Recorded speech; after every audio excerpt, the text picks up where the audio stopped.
Good evening, everybody. That's what we like, some enthusiasm. So for those who are watching online, my name is Andy Croy, and I'm chairing this meeting of the Climate Emergency and Overview and Scrutiny Committee.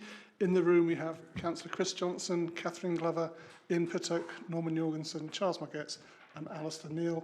And we also have, also in the room but not as part of the committee, we have David Cornish and Stephen Conway and Sarah Kerr, who are also all councillors, and of course Neil, who is the officer this evening. So first of all, do we have any apologies? Apologies from Councillor Michael Firmager, and Councillor Shahid Yunis has been appointed as a sub but isn't here yet, Chair. Thank you. I'm sure he will come sooner or later. Okay, the minutes of the previous meeting, the minutes have been circulated. Does anybody have any changes that they think need to be made to the minutes? No? Would somebody like to propose the minutes? Chris Johnson is proposing. Anyone like to second? Charles is seconding. So all those in favour of accepting the minutes, raise your hands. All those against, raise your hands. All those abstaining. So unanimous. Item number 3 on the agenda, declarations of interest. Do we have any declarations of interest? So, Sarah? Whilst I appreciate I'm not a voting member of the committee, I've been advised by Democratic Services to declare that in item 34 I have a disclosable pecuniary interest, and I will exit the room and exit the meeting at that point. Thank you, Sarah. Any other declarations of interest? I am going to declare an interest, and I think Ian Pittock may as well, that we are both members of the solar panel, the solar farm board, and so item number 34 we have an interest in, but it's not pecuniary, but just so people know.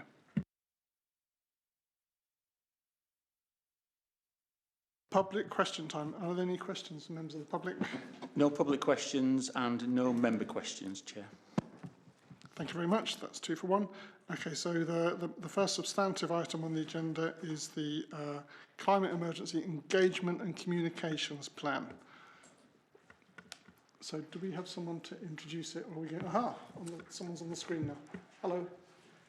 Good evening. Hello, my Hello. name's Resh Thorpe. Resh, hi Resh. Welcome and thank you for coming. So are you going to talk very briefly? Yes, I can quickly introduce it. Okay, thank you very much. Yes.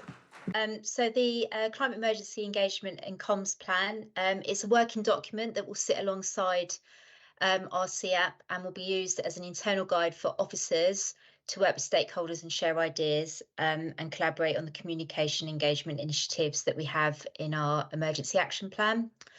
Any engagement and comms work for the CAP will follow the aims and the key messages that are outlined in this document, and it will be updated as new actions are developed and evaluated. So it's very much a working document as we have new actions that are added into the CAP as well.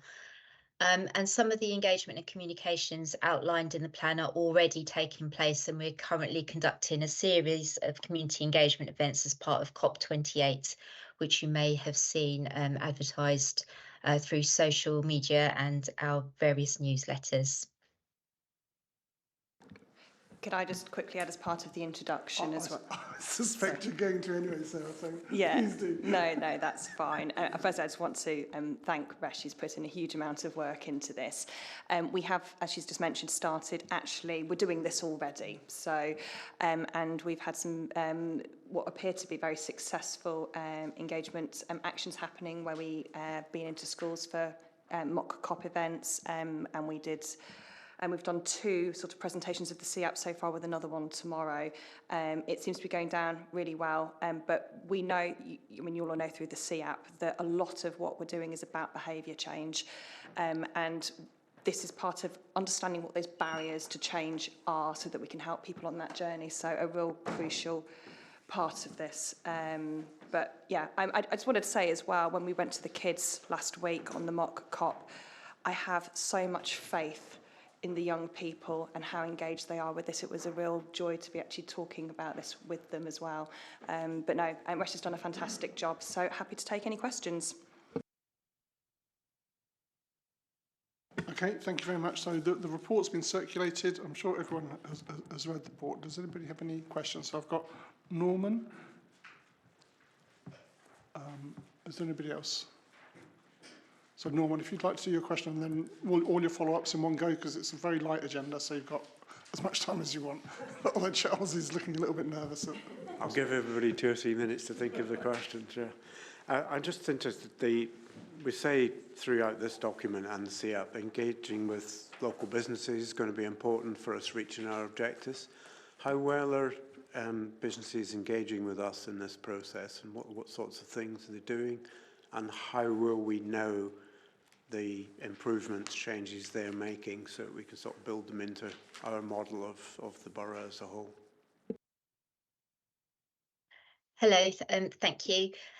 Yes, so we have a business team already within the council, and they work very closely with our climate emergency team.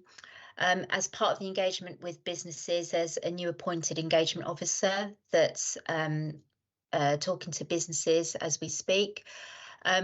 In collaboration with them, we're looking to develop a strategy of how we'll be engaging with businesses in the future in terms of sustainability and our CAP aims and objectives.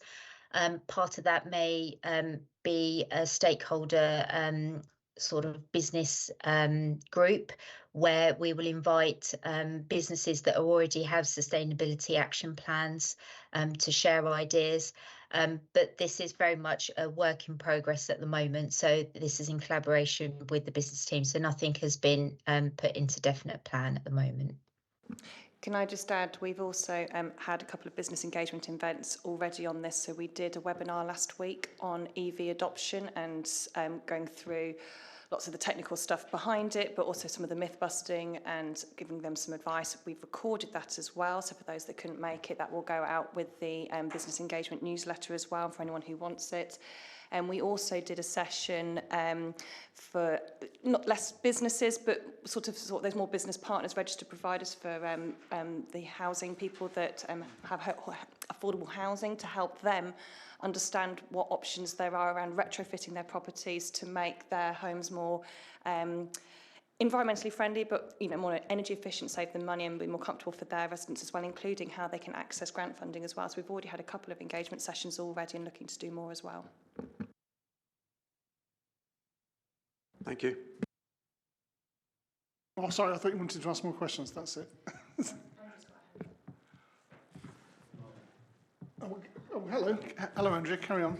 Hi, I'm Andrea Jenkins and I'm from the Communications and Engagement and Marketing team. I just also wanted to say that we have a Business Matters e-newsletter which goes out on a fairly regular basis. So it's a channel that we can use to target some of the climate emergency messages to the businesses.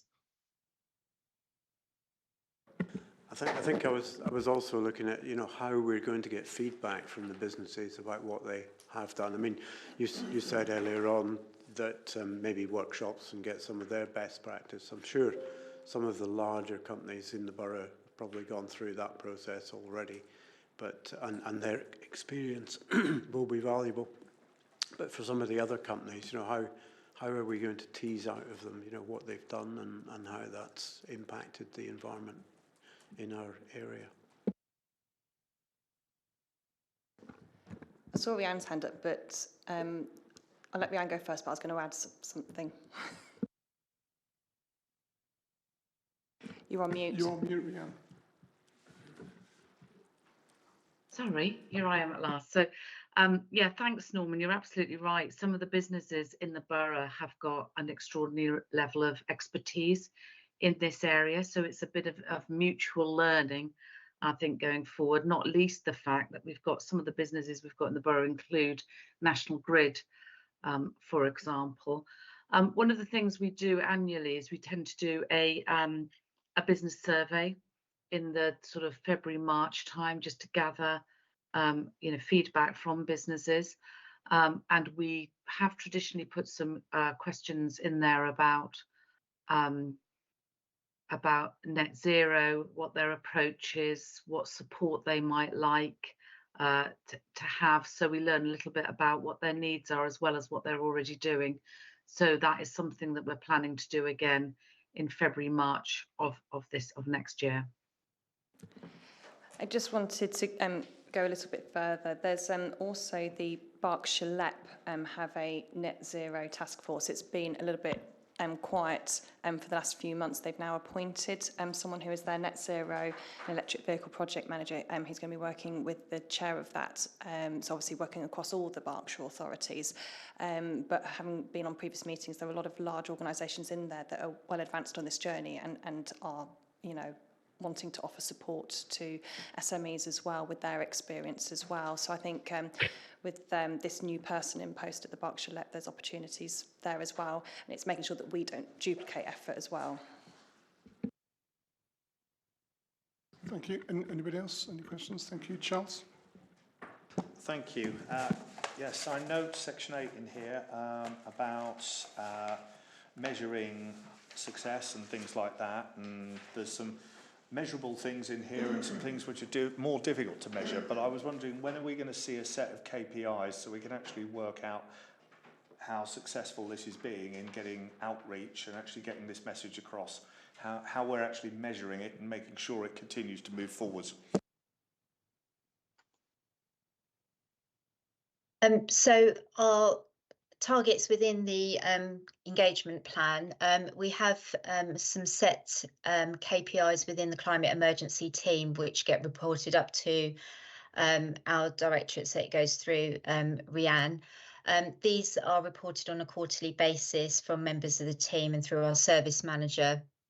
And two of the KPIs are directly related to the communications and engagement work on the data that's coming out of how many events and communications that we have produced for the Climate Emergency Action Plan, as well as the amount of hits and through social media and things like that.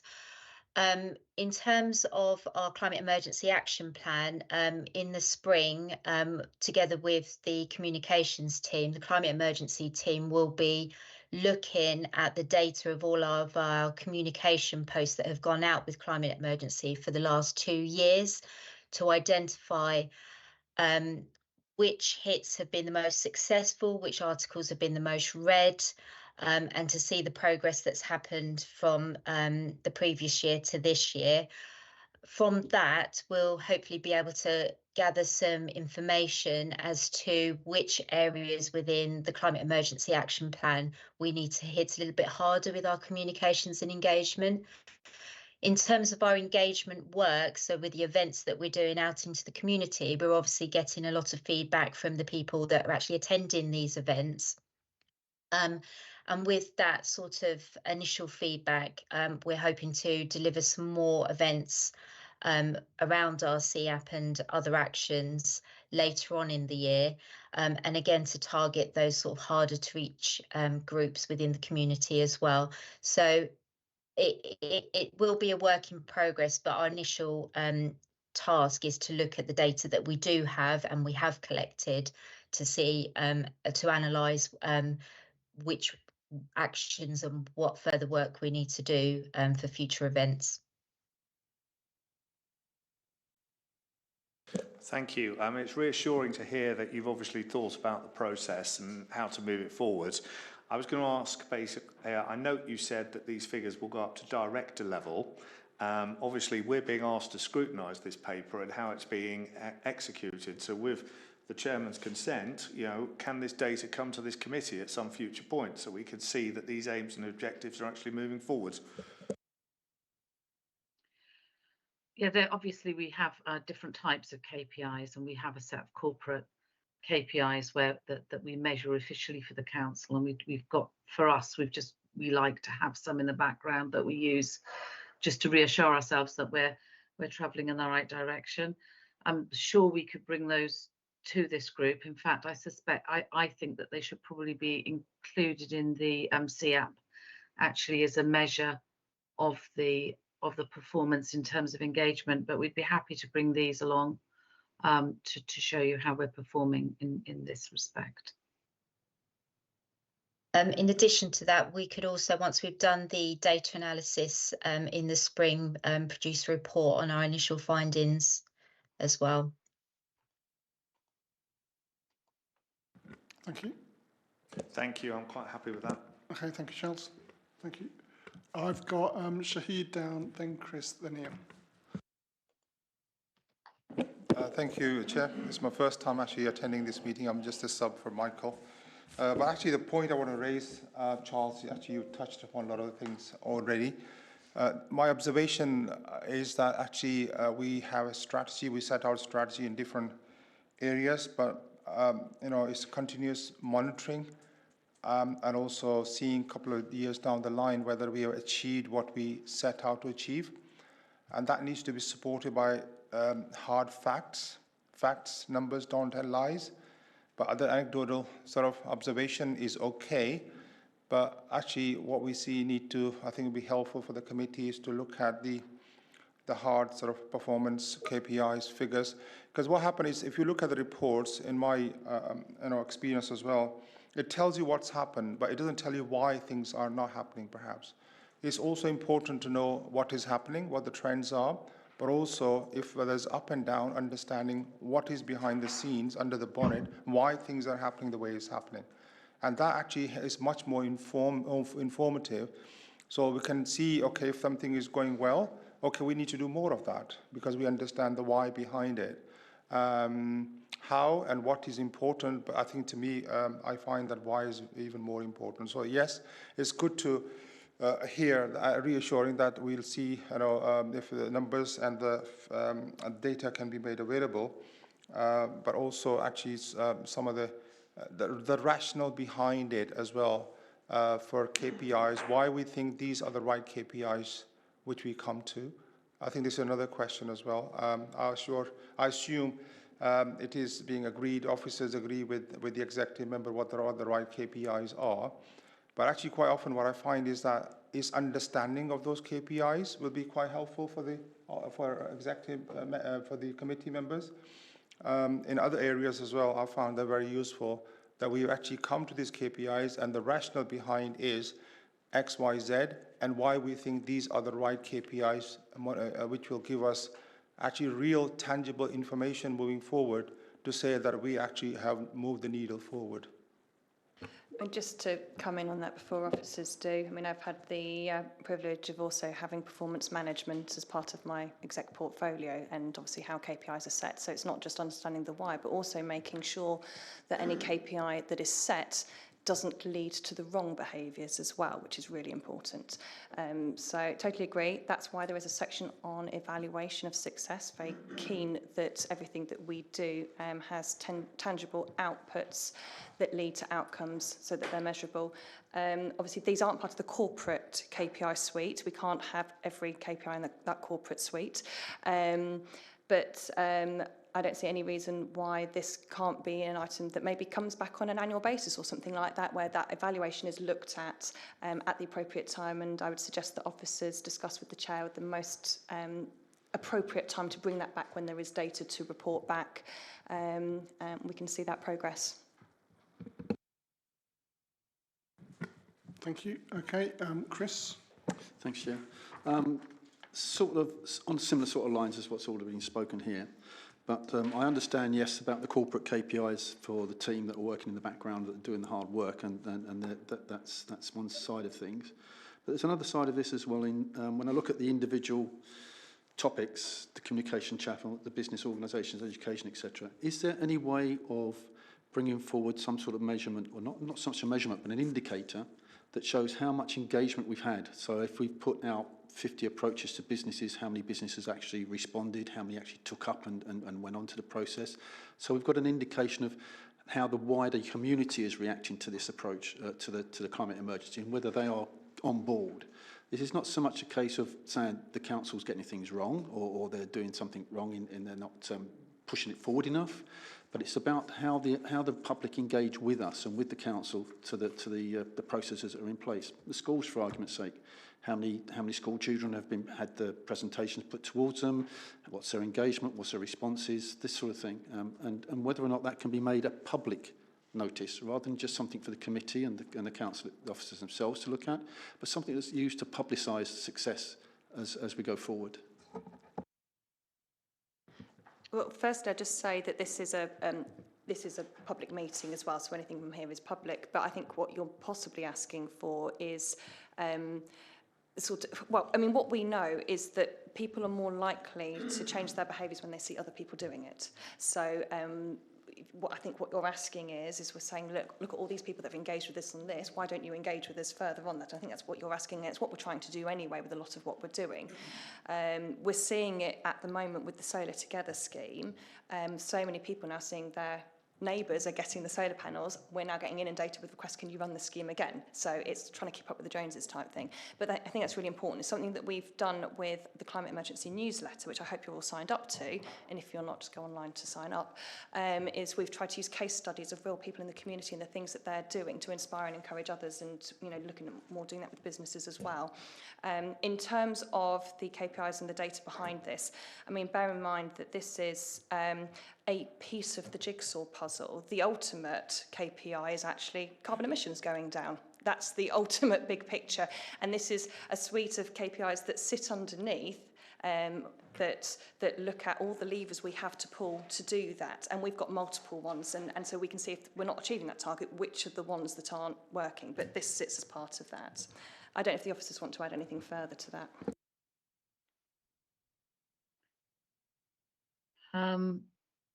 Not really. I think we could probably put some more granularity into what we bring forward, so we could see what groups perhaps engage with us, as was just suggested. So we know, for example, that young people are particularly passionate about this agenda. In particular, it's their future that's at risk here. And then you'll find that other groups are more difficult to engage with. So it's that kind of analysis, I think, that we'll be able to get out of that data. So very happy to bring information back on this engagement piece in particular, and look at the findings that we've got from that.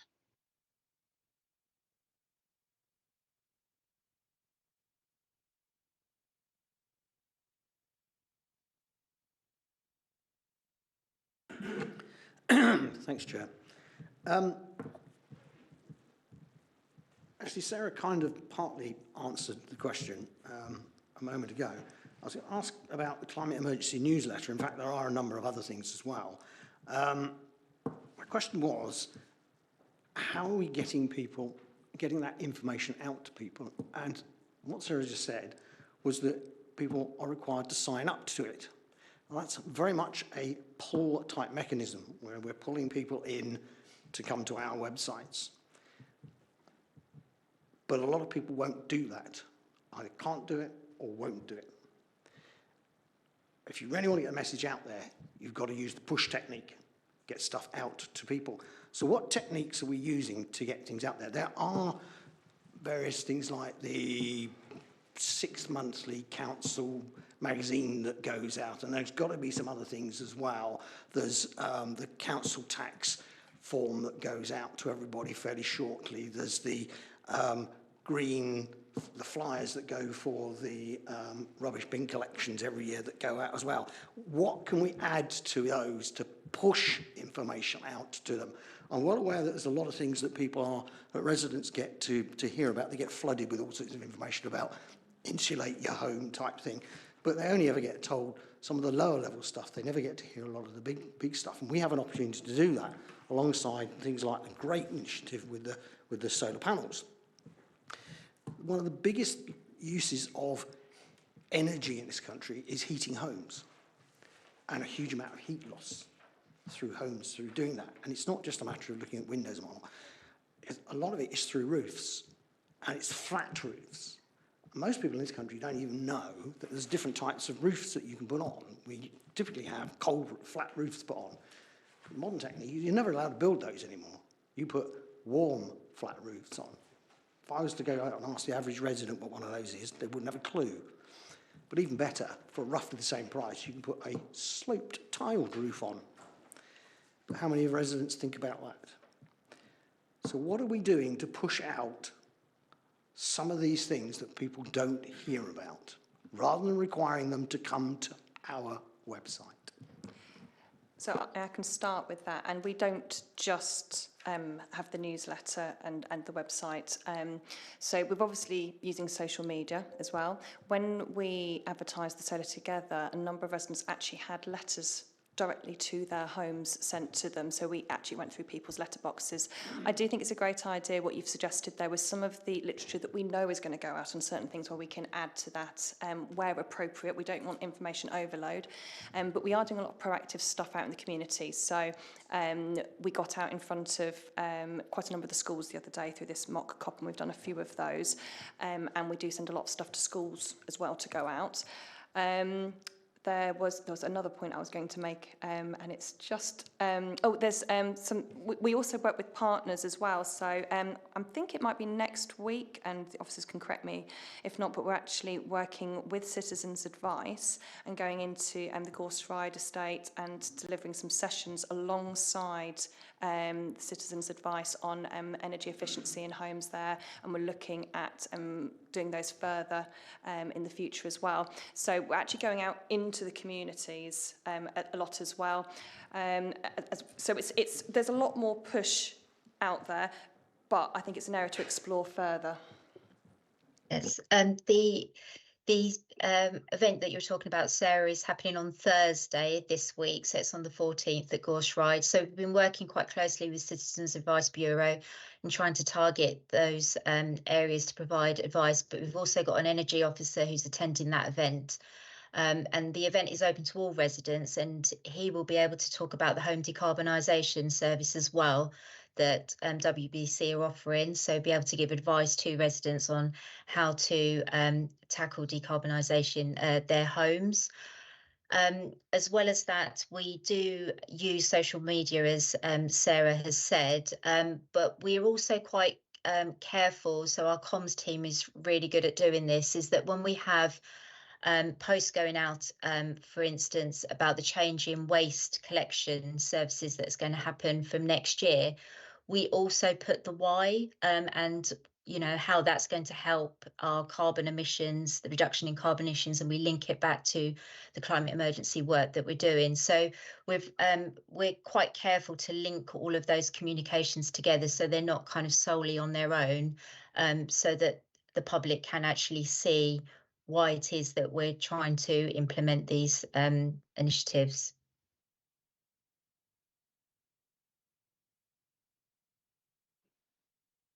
Yeah, there's a lot of good stuff there. Could I ask you, though, not to rely too much upon social media? I'm on social media, but I'm not seeing any of the stuff you're pushing out. So there's your problem. You have to be signed up to the right places. If you're not, you don't get it, and you can push it out as much as you like on that, and I still won't get it, and neither will most other people. Could I put the question back to you then? Okay, because no, I agree, not everyone is going to get it, but let me put the question back to you. For you to find out about this information, what channels should we send it to make sure you get the information? I think I alluded to a few of them. We are already sending pieces of paper out to people anyway, so just add a couple of extra bits of paper when you do that. That should come at no, other than the printing cost, it should come at no extra cost because you're paying for the largest bit is the postage. It's going out anyway. I'm a little concerned that Ian may have been blocked by the Woking Borough Council website for something he said, or he's still on MySpace or something like that. We don't do MySpace. Okay, so the next one is Alistair. Okay, thanks. I just want to ask about these hard-to-reach groups, really, because we obviously think of people who haven't got internet connections, things like that. But I think there's a lot of people who their only engagement with the council is putting their bins out and paying their council tax. And I would have put myself in that group a few years ago, really. So would a working person who is sort of just going to work and putting the bins out, are they a hard-to-reach group?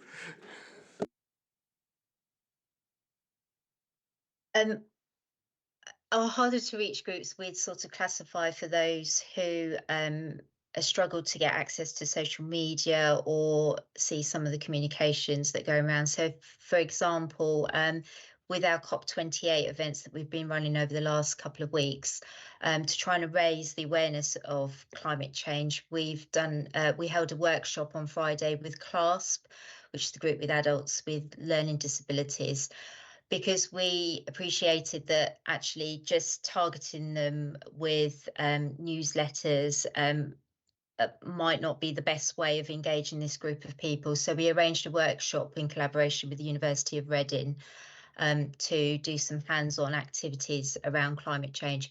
So as part of our climate emergency action plan, this will be the work that we'll be doing as we go forward, to look at some of those harder to reach groups and how can we engage with them in the most effective way. So we'll have to work closely with our social inclusion teams and with the internal communications teams to identify the best way of doing that. So that's part of our work in progress with this plan.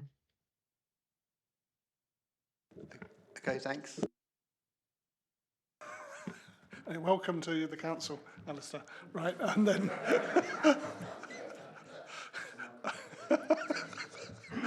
okay, Shahid. I mean, it's all positive. Obviously, end of the day, what we're talking about is getting the message across to people, and there's different ways we do that: website, newsletters, social media, etc. These are all quite traditional ways of doing things. I mean, to be honest, you're right. Everybody doesn't look at the social media, and actually a lot of the people will read the newsletters either. They get it and it goes in the bin straight away, right? So a lot of the people will do that. It is not an easy one. It is quite a challenge, I think, for the council to get the message across. But especially in this particular area, what I was thinking was, this is something which I observed in the European countries, doing maybe which we are not doing before, thinking outside the box. For example, if the pollution, just give you an example, if the pollution, air pollution in that particular area is not very good, they've got signs coming up, just like if you go as a speed, your speed is more than 30 miles, it just flashes in front of you, right? So they've got lots of those. The quality of the air is very poor in this particular area. And this is real-time data as well they're using, and the technology is there.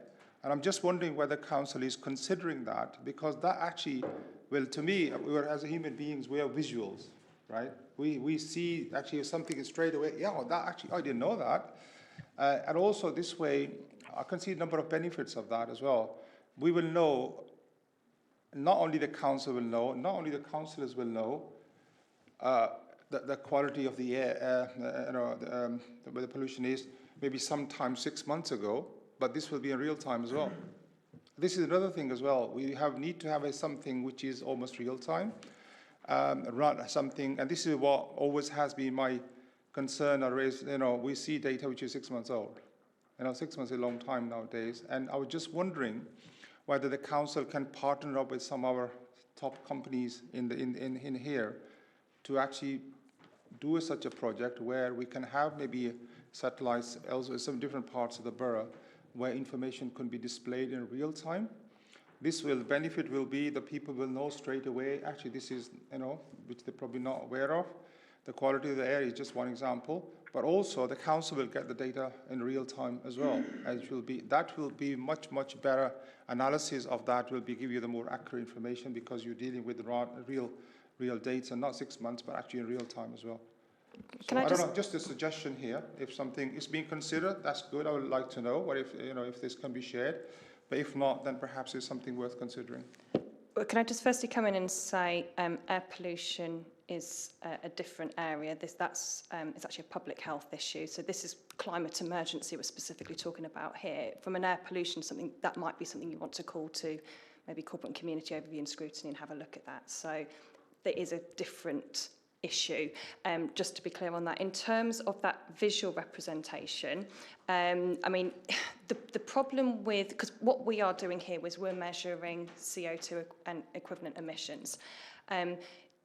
No one has on the second data. It's always going to be in arrears, and that's nothing we can change because we get our data from DESNES.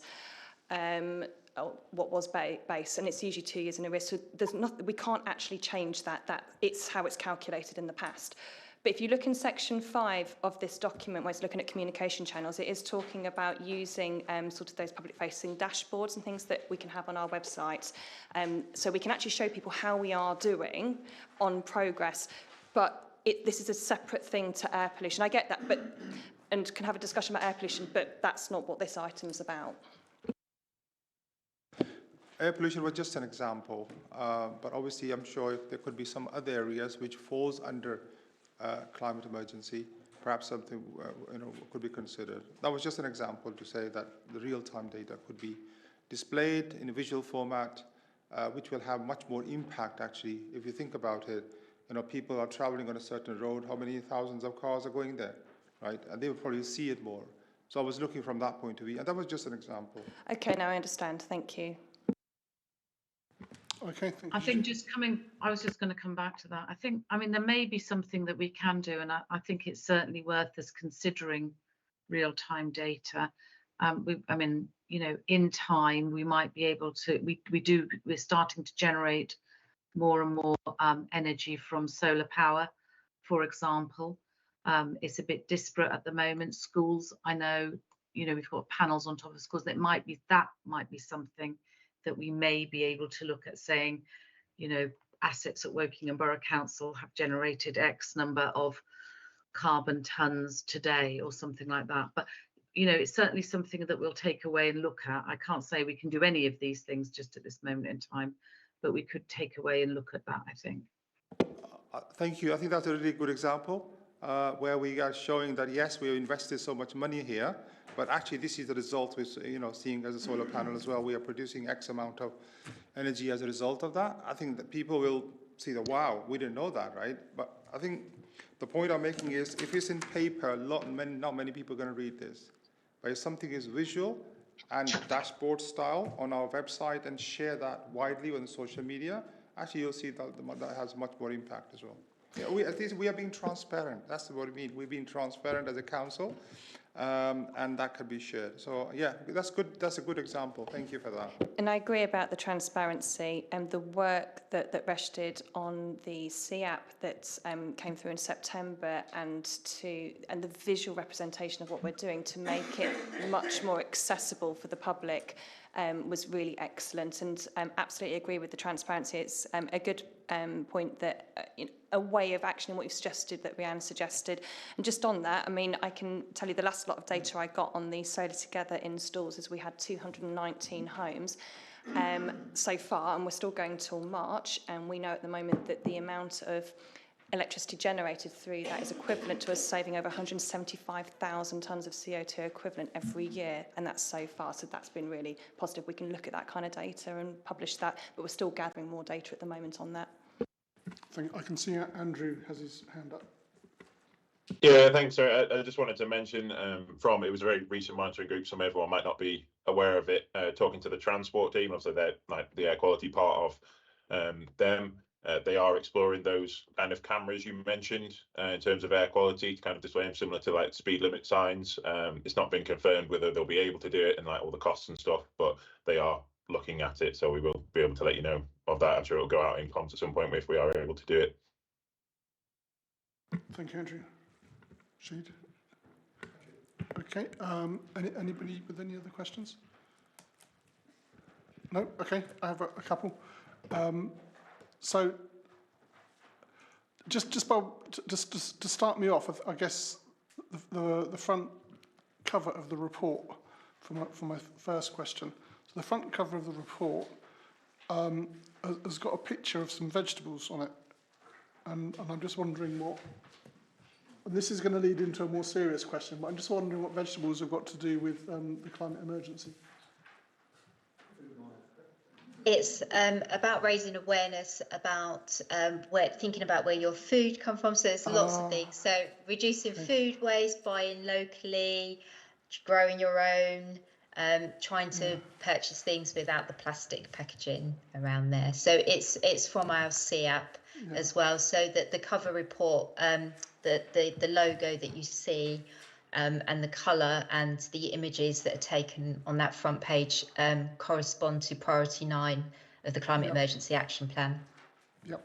And the image of the heating turned down, I sort of get that, but again, the plastic recycling, I mean, let's face it, it's not a major issue in terms of the climate emergency, is it? I mean, the big drivers of carbon dioxide emissions are transport and heating. They're the big drivers, and by focusing on these small things, I think we take people's eye off the ball on what the big drivers are. I appreciate they will be a part of it ultimately, but they're not the big drivers, are they? Can I no, just... they're not the big drivers, but I think what we're trying to also, with behaviour change, is trying to show that actually it's the really small things, because not everybody can afford to change their car or retrofit their house, but actually that it's some of the smaller things that if we all did the smaller things, that collectively it makes a big impact on our emissions as well. Could I just also come in as well, because there's two things. There's things that we can do collectively as people, and then there's what government can do. And a lot of those things, a lot of it's going to, be government directive. We've got to look at what we as individuals on the ground can do. And I'd just like to say the vegetables are also the second most important thing that an individual can do, as in out of all the things you can do to reduce your own carbon footprint, the second most effective thing is to be vegan, actually. So as individuals, if we were vegan, it's the second most, the biggest thing. The first thing is not to have children, by the way. Put that in your election literature and see where you go. Okay, so. Well, that was actually leading me on to another point, and it's about it says that part of the aim of the plan is to raise the profile of what the council is doing, and I do struggle sometimes to appreciate why is people knowing what the council is doing important. It's important politically. It sends a political message. But in terms of changing people's behaviour, does it really make a difference? Well, I think it does, and I'm going to tell you why. There are a lot of people out there at the moment that are beginning to think, is it too late? Okay, but a lot of people are scared out there. There's a lot of climate anxiety out there. And we have a duty as a local authority to provide hope to people. And hope comes from action. We need to show people that action is happening at local level and there are local leaders doing something. So I think as part of this, it's really important that we show action to the public so they can see that we're serious, and it helps them be more enthusiastic about doing things themselves. And I guess, did I sense an officer wanted to come in on that? No, okay. So again, that leads me on to my next point. Is there not then a danger that we, as political parties and as a council, are so desperate to show hope that we end up putting this this is a response to the climate emergency on any old action, which has actually got nothing at all to do with the climate emergency, and we actually end up taking the name of the climate emergency in vain. And I guess my favourite example of this is when a press release came out and there was a badger set was relocated, and this was presented as part of the council's response to the climate emergency action plan. Now I appreciate this is before Sarah's time on the executive, but I've struggled with this for a long time. How does relocating a set of badgers impact the climate emergency? Unless we're taking them from some flooded island somewhere. And, but it's not. Moving them around Finchampstead is not a reaction to the climate emergency, but we're so desperate to say that everything we do is a reaction that we end up diminishing the impact of the problem.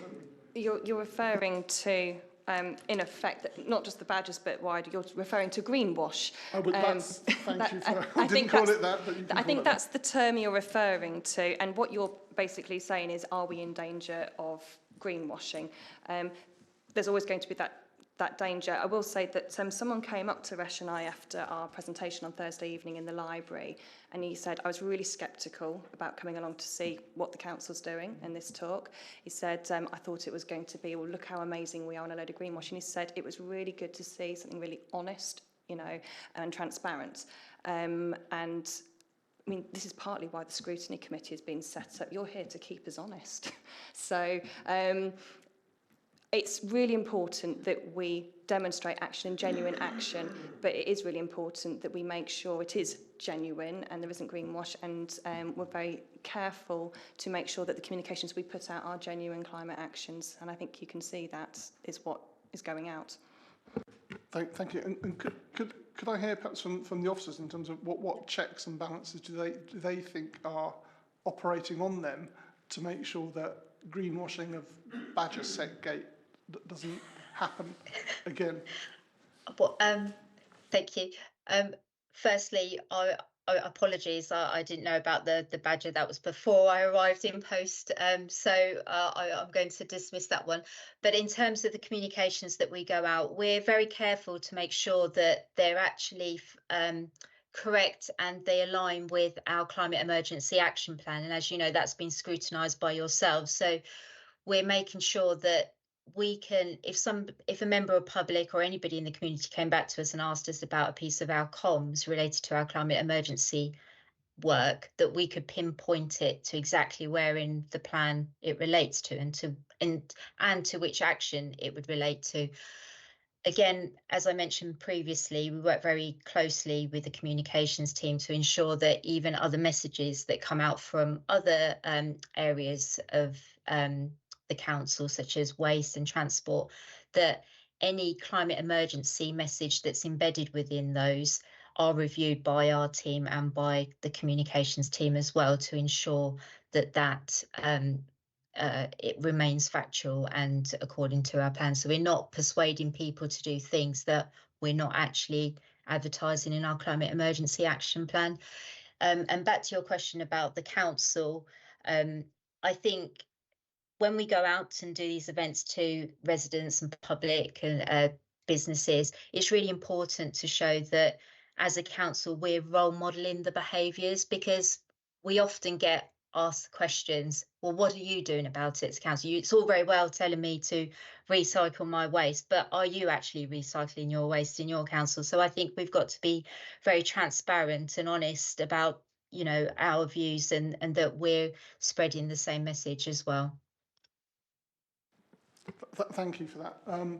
So another example, and this is a much more recent one of exactly this sort of thing, is the Twyford toilet gate. Now, what happened in Twyford was that some money was given for improvements to the allotments, and having a green toilet in Twyford was presented as some sort of response to the climate emergency. But at the same time, it made the point that the allotments were for people in North Wokingham.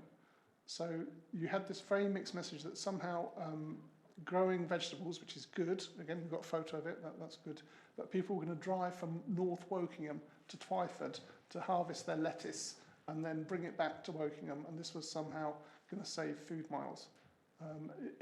To me, it just seemed they were so desperate. It's great to have those toilets in Twyford, but it just seemed that there's a desperation to put the climate emergency. It came out earlier this year.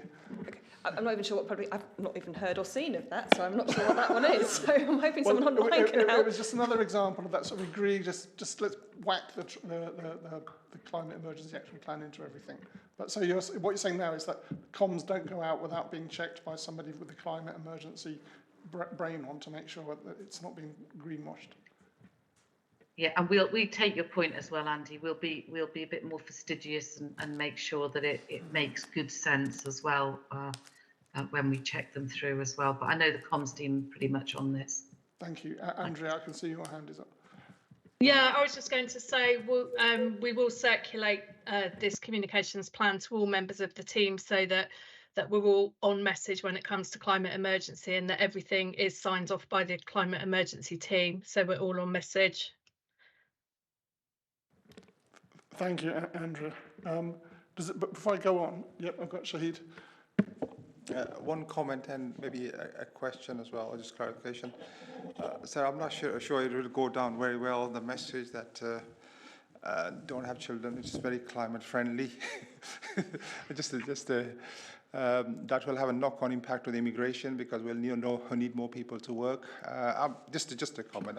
No, all I was going to say... It's a light-hearted sort of comment. No, it's... and actually, I've mentioned this in the climate presentations, and I've used it as an example of how sometimes the most obvious things, or we know that the best thing you can do is not have children, but we also know that that has massive knock-on consequences, like we'll obviously turn social care upside down on its head, and when we haven't got enough people paying in. I'm not saying that we're expecting people to act on that, but it is a fact, but it shows that sometimes the obvious solutions aren't the right solutions either. So, but that is, if you do carbon literacy training, they go through actually the things that individuals can do, and that is the number one thing. But yeah, we do have to be very, very conscious that some of these actions can have other unintended consequences that could be catastrophic, actually. Yeah, there's. I think officers. I think I totally agree with the comments made that as a council we need to lead by example, and then the message is likely to be much reciprocated. As I said, this is my first meeting I'm attending. I thought that one of the obvious things would be to have a target every year to actually grow more, plant more trees. That surely is going to have a benefit on the climate as such. Do we have such a target? Yeah, it's been in the Climate Emergency Action Plan every So year what, for the last 4 years. Which you approved in September. And what is that target? And are we engaging all our stakeholders in that process? It's all in the CAP. I mean, we're getting a bit beyond the realms of this document at the moment, but that was in the CAP that we all voted on in September Council, the 4th Progress Report. I mean, there's over 100 actions and targets in that. I can't remember every single one of them off the top of my head, but it's all got the data behind it and how we're doing it in the progress. So I suggest you go on to our website and have a look at the CAP 4th Progress Report, and you can have a look in the sequestration section on there. Yeah, I'm trying to look up the tree thing. There's one of the controversies has been how accurate have been the numbers about the trees that have been planted, but that's a different topic. Okay, anybody else? Caroline. This may be just a sort of gimmicky name for what we're kind of doing anyway, but we have an action plan. This was actually something suggested to me by a resident. We have the Climate Emergency Action Plan.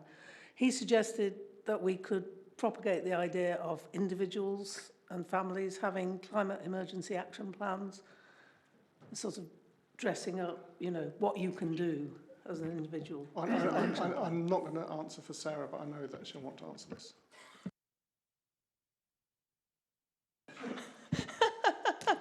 I wonder if I know which resident that was that asked you. A certain somebody who's a big climate activist, possibly. Yeah, I mean, that's a really nice idea, and I think an idea we can take away. I mean, we obviously have the Planet Pledge campaign as well, so we're actively trying to get people to say publicly things that they're going to do to make a change to themselves and look at those small things. It is really important to understand. I know a lot of people think that they're just one person, and is it really going to make a difference?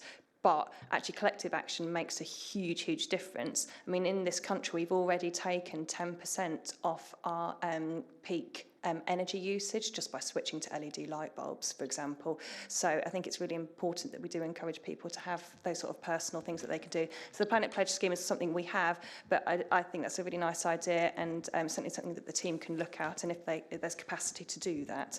And I'm very conscious we need to make sure that we have the capacity to do all these things as well. So... Thank you. Chris? Yeah, on that topic, could we not put it to the public? Generate your own action plan and publish it to us. Get a vote on the best. Engage the public to create their own plan in the household. And I don't know what sort of badge, an extra green bag or something. I don't know. Extra blue bag, 2 extra free bag.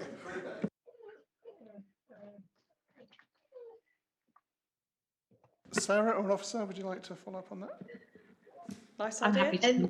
I think that, the Climate Emergency Action Plan would be lovely if every single resident was engaged and supporting the Climate Emergency Action Plan itself. So I think There probably are some residents who are probably in a position to develop those and put those forward to us, and it's something we could look at, I think, in the future. But I think a lot of it is to start with the smaller steps first, because we need to get a bit of a flavour for how engaged our community is, and I think that's the starting point here almost.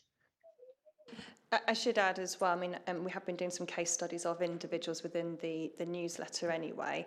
I do occasionally get residents contact me who are really excited to tell me all the things they're doing, and people that, you know, sort of ahead of the curve want to talk about it. I mean, inspire others to do the same. And I think it's really good because generally people don't like change, and if we can show how straightforward change actually is and the benefits, it's good. So we're sort of doing it to an extent, maybe not quite in the way that you're suggesting, but as Vesh says, we're sort of on that route. Thank you. Anybody? Ian, I think Ian's next. I wouldn't be too frightened of actually asking people to put out climate emergency action plan. Next year, central government is actually going to be putting out a load of information and asking every household to put in place a resilience action plan.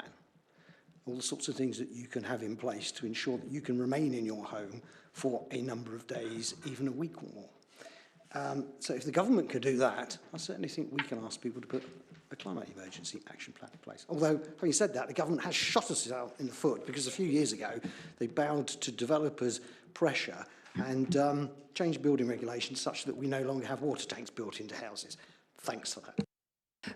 What I would just say to that is, and I don't know all the details of what the government are going to be asking, but the challenge is going to be if a lot of people come forward and say, yes, we'll do this, but we need your help to do it. And that's where we're going to have the issue, because we're not going to have the capacity to do that. So it depends on how we do it. But it's an idea we can take away and think about if it's practicable and how it could possibly happen. So. Anybody else? Okay, no. So my second-ish question then is it was really good to hear about solar together and how successful that has been, and I guess it's probably a little bit related to light bulbs, isn't it? To the uptake of the energy-saving light bulbs. If people can see something's in their own self-interest, they're much more likely to do it. And I suspect that 99% of the people in solar together aren't necessarily doing it because of the climate emergency, but doing it because of this financial self-interest. And I'm just wondering how the comms team go about their messaging and what effort they make to make sure that they are trying to push the self-interest button rather than the wider benefits button, because I think the self-interest button is probably the stronger motivator. And I guess what's prompted me to ask that is that sometimes you do see comms which say, oh, this is the climate emergency, and even if it's not greenwashing, you sort of think, oh God, they put that in there. And I'm not even, a climate skeptic. I'm supportive of the actions generally. But if I'm getting that reaction, there are people further along the continuum whose reaction will be much stronger. So so my question is, how do you consider that? What effort do you put into considering that self-interest button? Do you know, that's a really good point, Andy, and I would say we probably haven't focused on that too much, I would say, but it's, it follows on to some of the other points that have been raised this evening about actually air quality is something separate from climate emergency. But if people drive less, it doesn't have such a big impact on the air quality. So what you get is health benefits from that. But it's the way that people are motivated, and I think that self-interest element that you've picked up is really, really important. We have talked about the success of this programme and perhaps doing some case histories as a sort of press release. I was particularly thinking of Sarah, because she's actually put some solar panels very successfully on her property, and I was thinking those kind of stories to demonstrate just how you can use your energy really wisely. You can charge your car and you can save yourself an absolute fortune, will hit real triggers with people who may not be looking at climate emergency at all. So I think that's a really good point and something that we'll follow up on. I do think we do look at co-benefits quite well, though. I think it's something we could do more of, but we do look at it. Actually, with some of the talks that the Mesh and I've been doing, we have been discussing some of those co-benefits with people. It's not, there are people that will make these changes for the intrinsic reasons, as you say, but there are other things. Financial is one of them, but so is health. I learned an interesting fact recently that a gas boiler in your home emits as much pollution into your house as leaving your car idling on your drive. So change for a gas boiler, actually it's not just a climate benefit, but it actually stops filling up your family's lungs with particulate matter, which is carcinogenic. So there are other messages as well. It's a bit like looking at active travel, looking at the co-benefits there as well. It's not just about the carbon emissions, but what we do to our mental and health and wellbeing. Also, it has a massive impact on lowering crime rates because there are more people out and about. So it actually reduces crime as well. So there are all these co-benefits as well. But I agree totally with you. I mean, on the Solar Together, when we've encouraged people to sign up, and we've had such a high level, out of all the Berkshire authorities that did this, Slough was the only one that didn't, we had substantially more sign-ups by, I think, more than double the next nearest. We've done a lot of work on that messaging, and I can say I signed up to it, and when on days I'm not charging my car, I'm paying less than £1 a day for electricity at this time of year, and even when I am charging my car, it's £3 a day. So it's made a huge financial difference, definitely. But I agree, we need to talk more about the co-benefits. I think, to me, it also seems there's possibly a hierarchy of co-benefits. I think financial is a really, really strong driver. I think things like health and crime, these are all, health shouldn't be an externality, but it feels like one, because if people are that worried about their health, they wouldn't be overweight, they wouldn't smoke, and they wouldn't drink, and we control those things by being fairly draconian in other areas, not just saying, oh, we'll just be healthy, yeah, whatever, I'm having a Mars bar. So I think that we need to recognise there's a hierarchy of co-benefits. They're not actually they're actually something else which isn't equal. Just very quick comment on Sarah's things. If you are going to use Sarah as a case study, just know that I am sure down the Red Lion, they will pretty soon be explaining how Sarah got all her solar panels for free because she's a councillor, and she got them second, because that's what people were saying about the town centre regeneration. Councillors were selling paving slabs for cheap that were left over from the building. So just be very, very careful about I have no intention of being a case study, and I paid full whack. So just was this leading on from it? Yeah, and it was interesting that you spoke about the very high uptake of solar together, and perhaps that sort of relates to this question that Shahid was talking about. That is there almost a competitive element in that some of the data we can produce compared to where we can compare ourselves to other authorities. We love it. Oh, Wokinham's the healthiest places, the lowest smokers. Are there other things we can do to show that actually we do take it very seriously, not as necessarily as an authority, but as a population? Yep. So that was a comment rather than a question, I guess. Anybody else got any questions? Well, just that, I mean, Early Town Council's just put its solar panels on its roofs and it's generating away. I mean, is the Borough Council possibly going to look, it's behind the parishes, you know, if they don't implement these things on their own buildings? Sorry, was the question, will the Borough Council put solar panels on parish council buildings if the parish councils don't? So what was the question? The parish councils are putting up solar panels on their buildings. I mean, how well is the Borough Council doing in putting solar panels up on their buildings? Pretty well. I don't know how far through we've got all of them. We're doing it in order of priority, and well, obviously we're not going to be putting up solar panels on buildings that we're not sure what we're going to do with, and we're still working out, but we are going through our portfolio as we go at the moment, and we're also working with schools as well as part of that. So, I mean, if you want an update on that, I suggest the committee asks for a report on that at a future meeting. Thank you. Anybody else? Thank you. Okay, so my third question then relates to Sarah's comment about schools and engagement, and the plan sort of seems to have a sort of a mixed view. On the one hand, schools are places we have to go into and explain about the climate emergency. So we had this plan for all these assemblies on the climate emergency.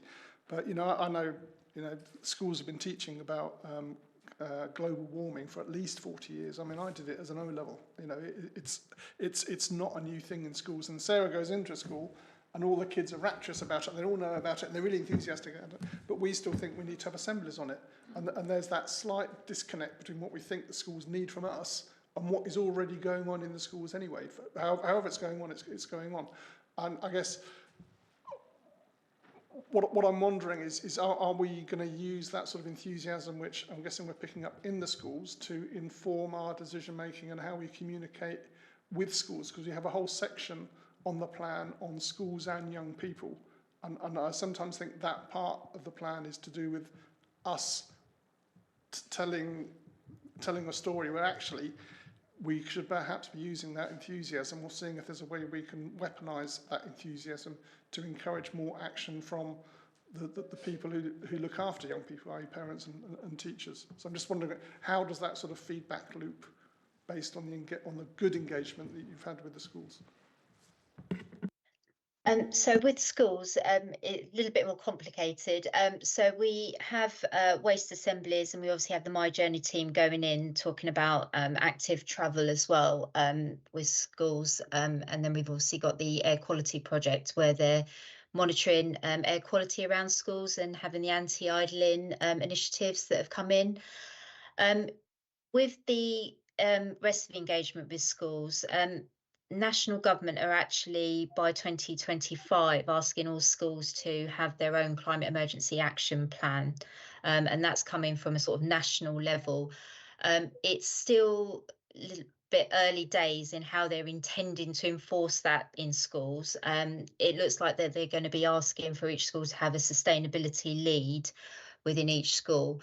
And I think once that's kind of been more detailed out, then as a council we'll be able to offer far more support to schools in terms of helping them with those climate emergency action plans and looking, giving them advice about their energy, retrofitting, waste, all of those sorts of things. So there's quite a lot of work going at a national level at the moment with schools, which we're sort of waiting to hear from before we really kind of bump up our engagement.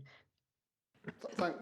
So I was just going to come in a bit further, because we've done a number of things. I can assure you that when we went in last week to speak to a number of those schools, we weren't just sort of telling them and educating them.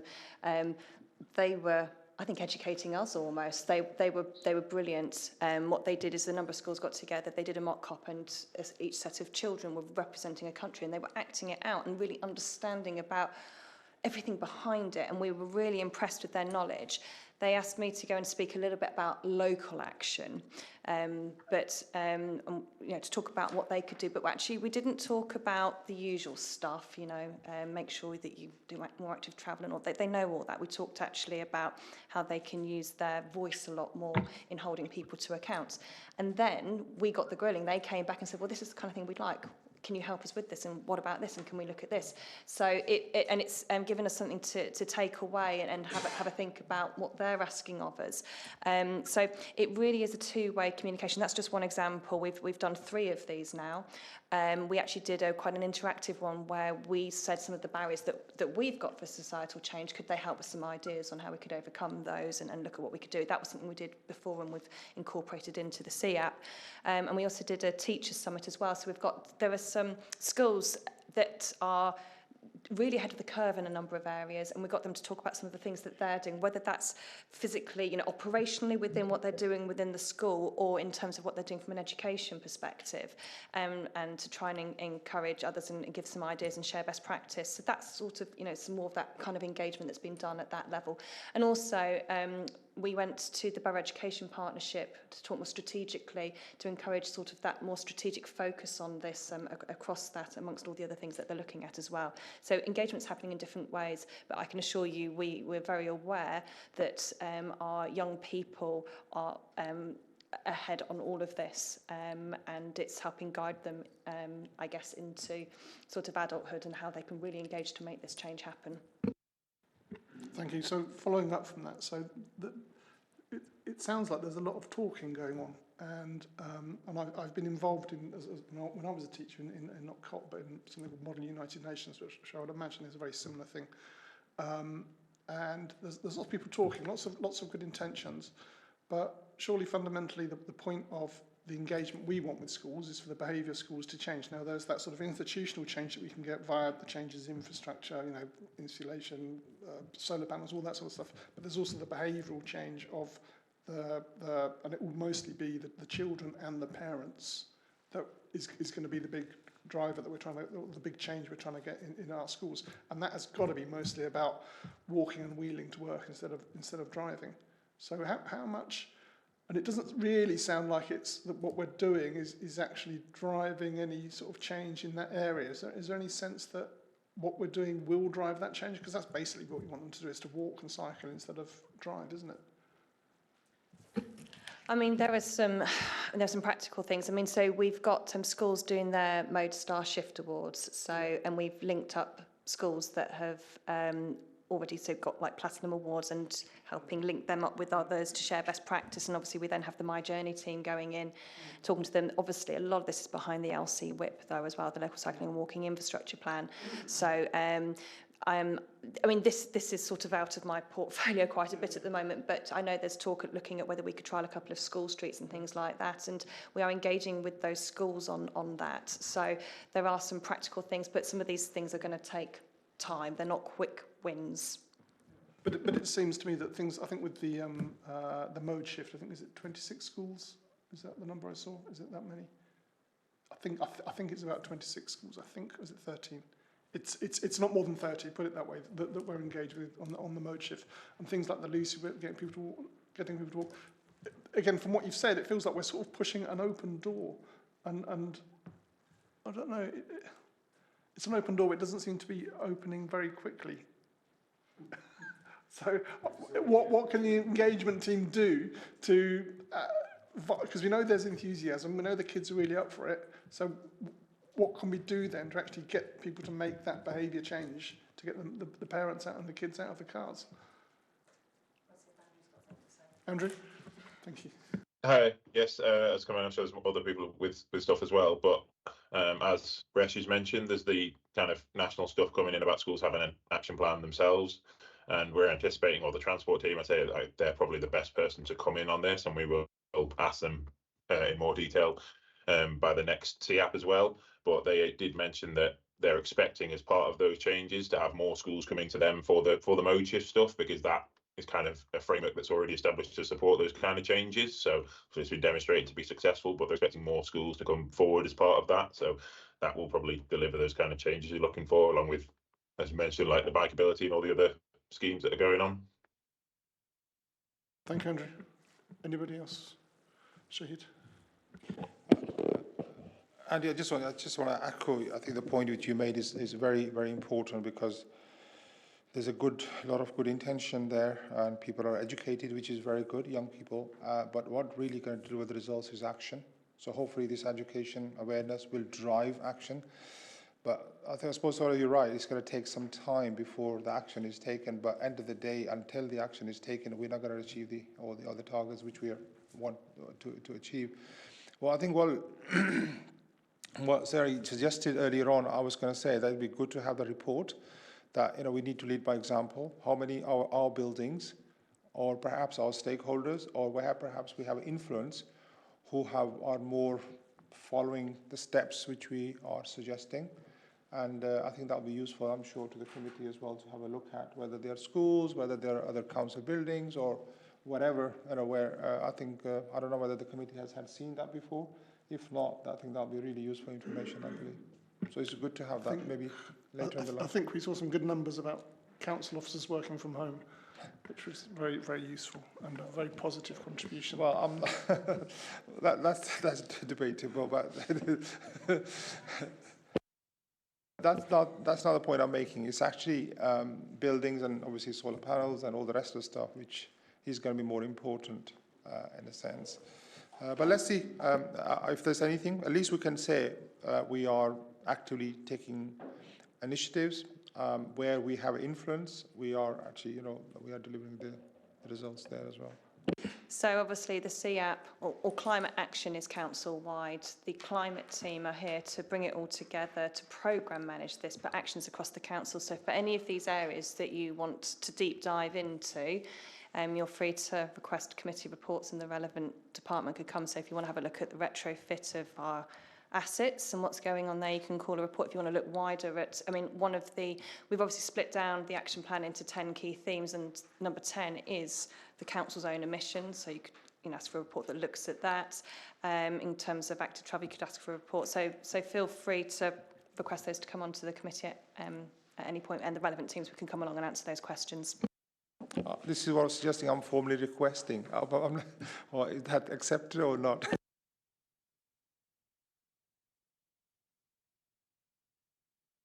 You're asking me a question? Yeah. I'm formally requesting. Is that something which can be put in maybe in the future meetings? Could you repeat exactly what it is you wanted? Basically, our buildings, how council are taking a lead on this in terms of our own. What's the word you used earlier on? Retrofitting our assets. The progress we're making in different parts of the plan. Okay. Where we have influence, direct influence. I think that's a good idea. Let's discuss with the officers and see how easy that is to do. There are some things I suspect they've got easy numbers for. There are others that they won't have. Yeah. Can we have that as one of the recommendations? Okay, thank you. Anybody else? Okay, I've got a couple of very short ones. Okay, so let's talk about tenure. Okay, so you mentioned that there's going to be an event in Gorse Ride community. Now, assuming you mean the sort of the old council estate of Gorse Ride, and it's it's a mixture now, isn't it, of private houses and houses which are council, and also houses which have just been knocked down, and houses which are about to be knocked down, and brand new houses. And I'm just wondering, why are we doing it in Gorse Ride, where hopefully the new houses meet the highest possible standards, the old houses are all going to be gone in 2 years, perhaps 3, and so that's one question. Why are we not doing it in, say, Norris or Drovers Way or something like that, where at least everyone's going to be there for the next 5 or 10 years? And then related to that, and it's why I said tenure, is a lot of those estates are actually privately rented. So what efforts are we making to reach private landlords private landlords across the borough, not just in estates like these? Yeah, there's a number of questions there. I can so for Gorse Ride, obviously we're building to a much higher standard than there was previously in terms of energy efficiency. And there's 2 things there. We have got good links with Gorse Ride just at the moment, so it's a really good opportunity to really capitalise on that. So it's about changing behaviours, outside the fact that you've got a really well-built house. There is still a need for people to understand how to manage their appliances and keep warm and so forth. But there's a second piece of work there as well. So where we're putting in relatively complex or more complex than people would be used to installations, we do intend to go back in at a later date and help people appreciate how to use those. So it'll be part of an ongoing process.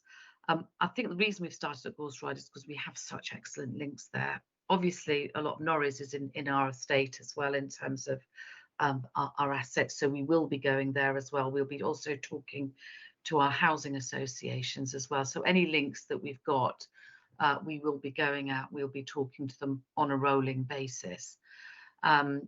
I forgot what your last question was, actually, Andy. There was another question. It was about, I use Norris and Drovers Way as examples of other but it was about engaging with private landlords. Yeah, now that's a little bit more tricky because obviously we don't have necessarily a register of all private landlords, but we know quite a few of them because we are trying to engage with them from an affordable housing point of view. So it's certainly something that is another link that we could look at, and it's something we'll take away and have a look at, Andy, actually, and see if there's a way that even if we've just got when we go out and talk to them about housing our tenants, we could give them an advice sheet or you know, some information or advice to support them.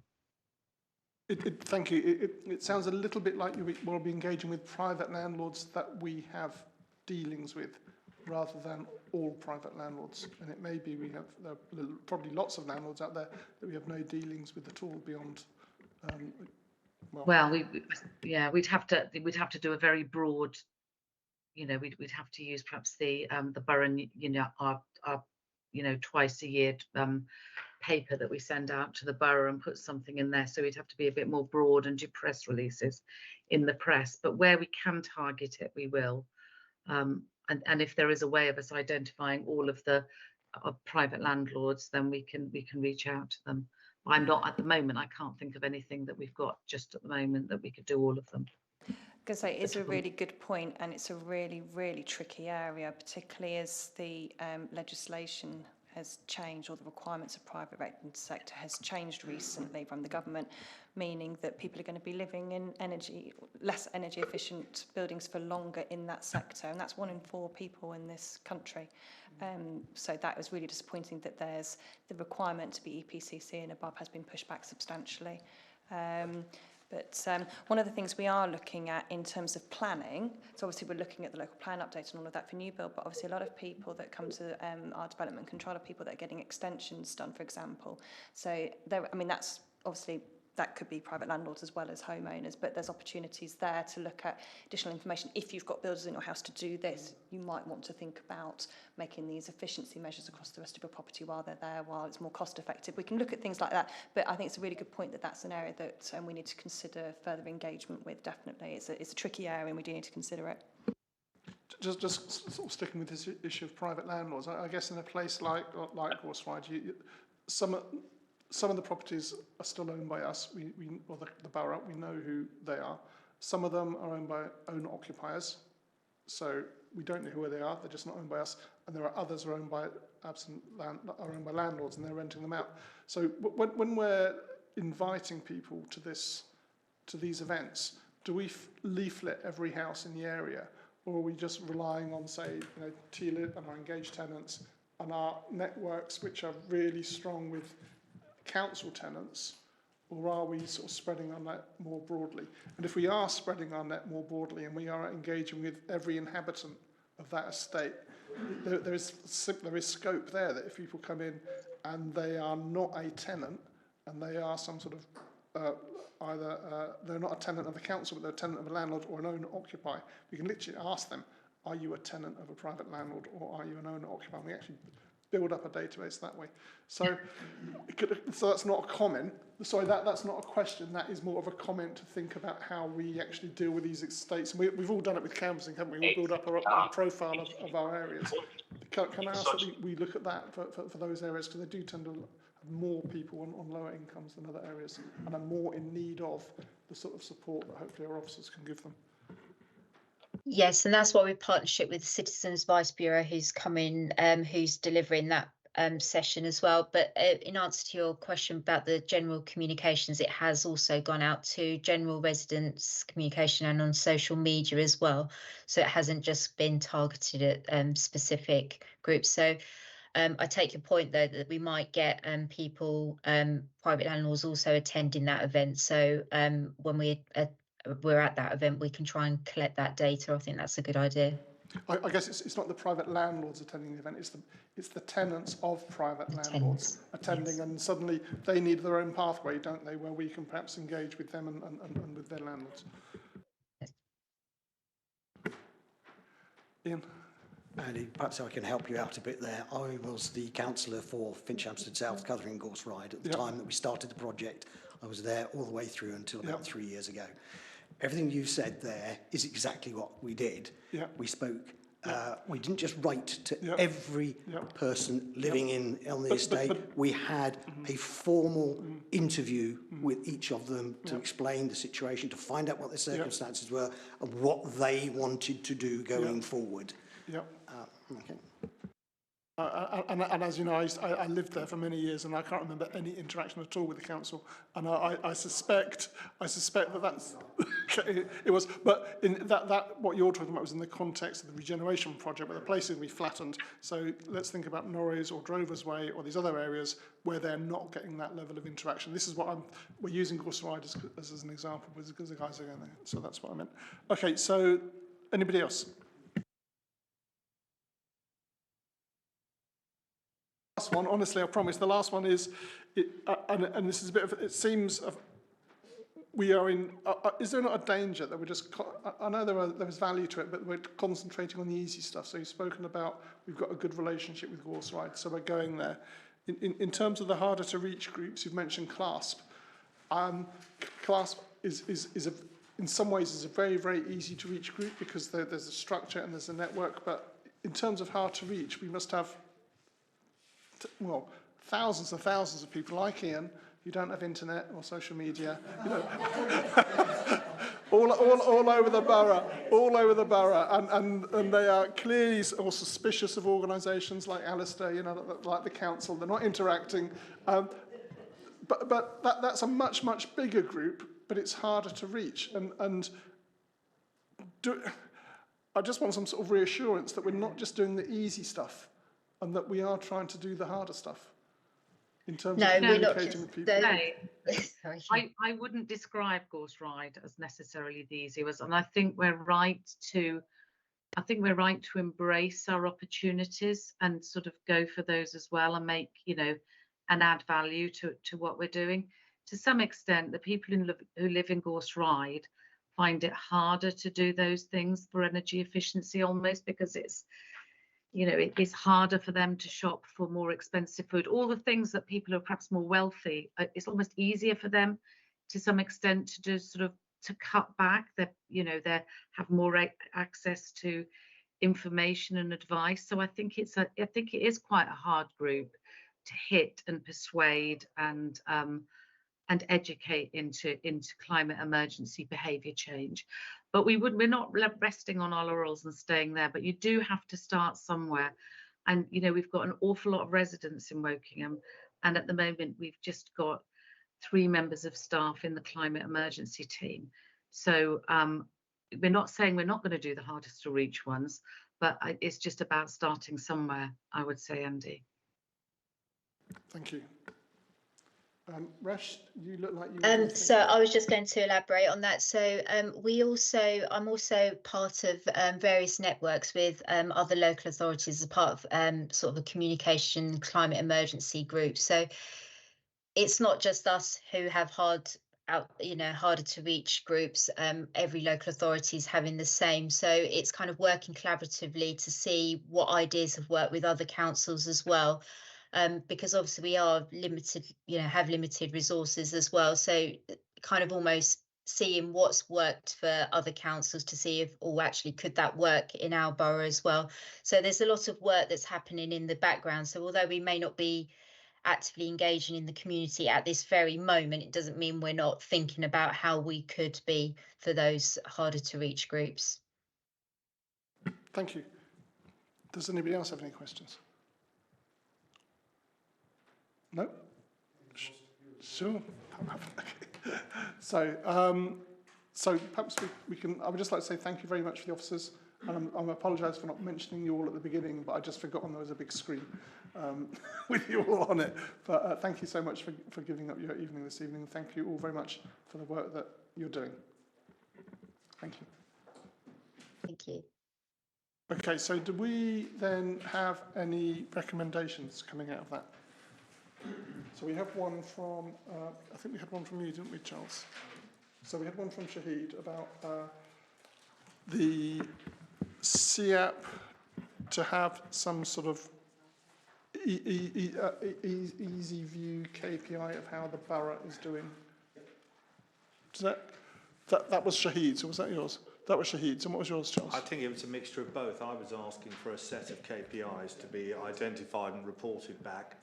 Okay, measuring Section 8 from the report, which talks about reach and things like that. So I think that, did the officers not say that they had KPIs that were being reported upwards, and we just wanted to see the KPIs that they were seeing? They did say that, Yeah. you're right. They said some of them were some of them were not relevant to this, Yeah. but they had some. Perhaps they just need filtering Okay. and identifying.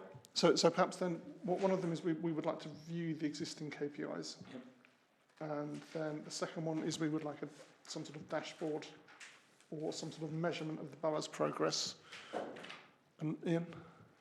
Third one, make greater use of existing material that goes out to every household by adding some CAP material to that. Okay, so maximising the CAP content on materials which distributed to all households. Maximising existing proposition. Yeah, that's what I said, wasn't it? Okay, whatever.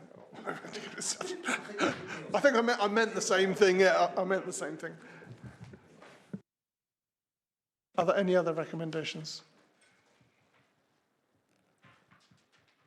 So, all those in favour of the three recommendations as they understand them? All those against?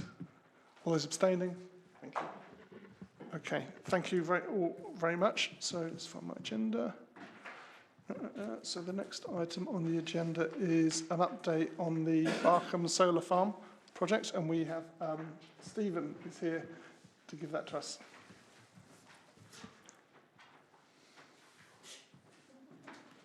I think Sarah has to leave the room for reasons that I'll explain. You might be wondering why I'm here. I must confess I'm beginning to wonder myself. Harsh. Well, it was very interesting. I promised not to mention badger sets or Twyford's green toilets. What I do need to tell you, first of all, is that Sarah has a new role outside the council, which means that she's stepping down from the council's executive.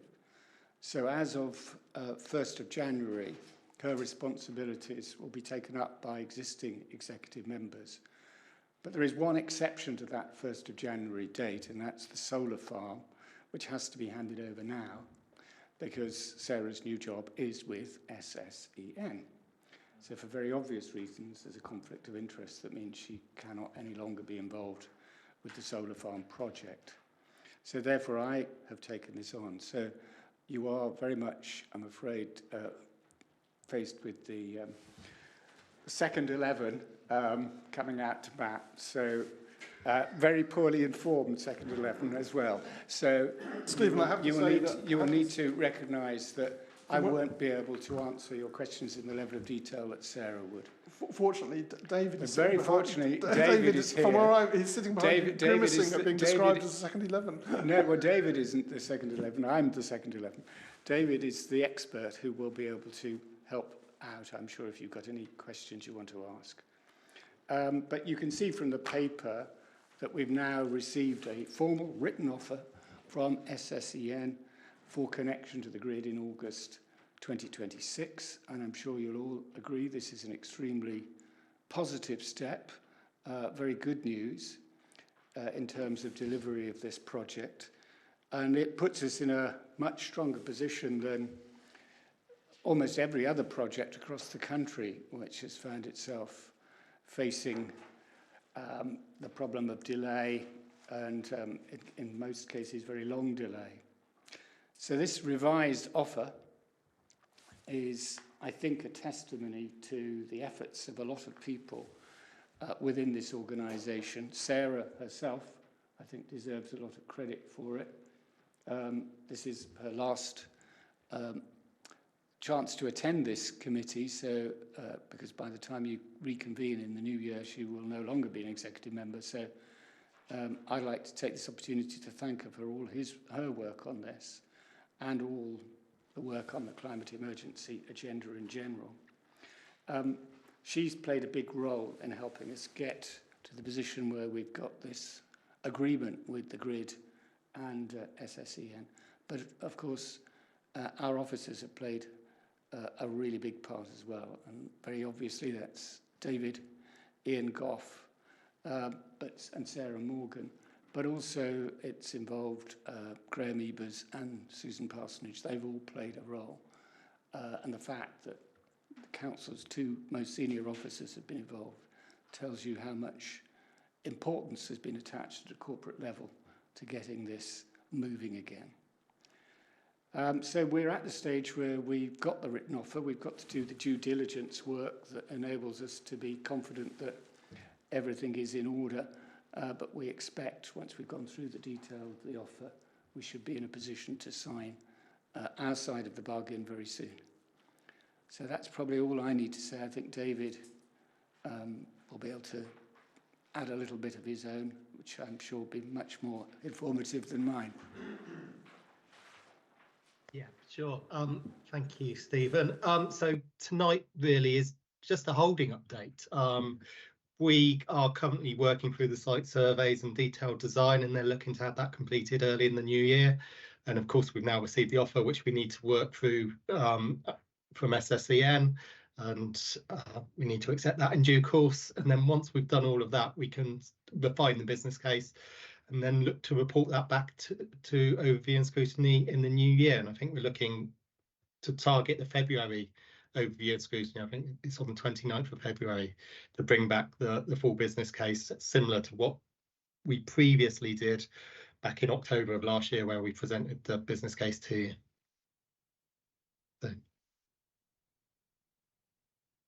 Thank you. Does anybody have any questions? I've got Charles.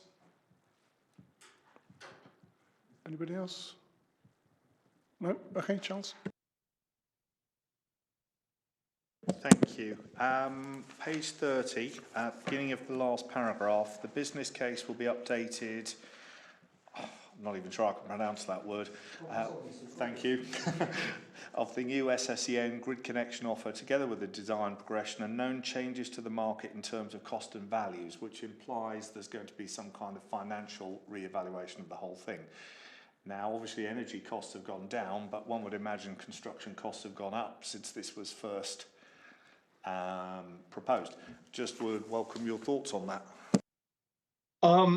So energy costs have plateaued, but there's also signs in the market that the components are cheaper than what we were previously including within our assumptions within the business case. So we just need to look at all of that detail, pull that into a revised and refined business case, and then bring that back in front of you. But the project as a whole, I mean, we've been sense checking it, and throughout the process, it's still looking healthy in terms of the financial returns that it will provide to the council.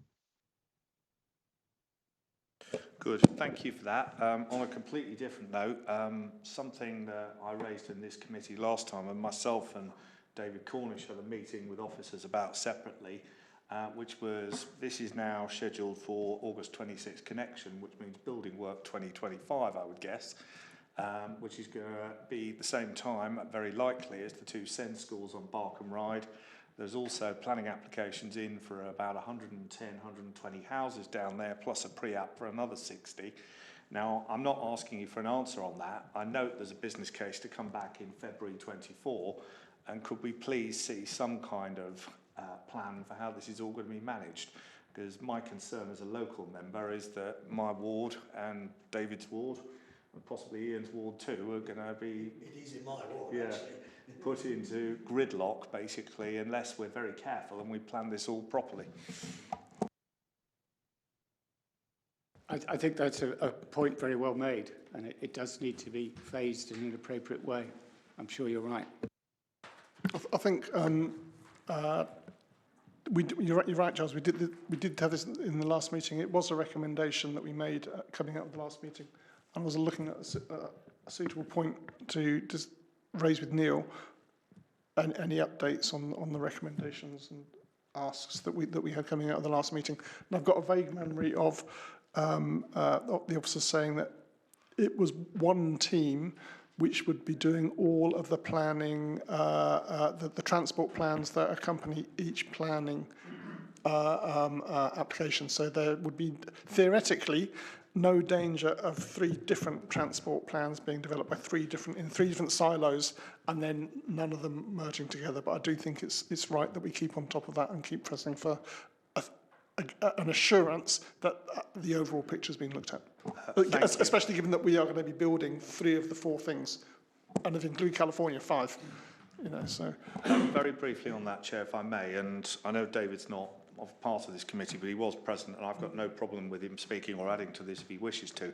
But the separate meeting he and I had was with highways and planning officers, and David will have his own opinion, but I didn't get the feeling there was any discussion going on between them. And I've subsequently raised that with Chris Easton and Matt Gold separately.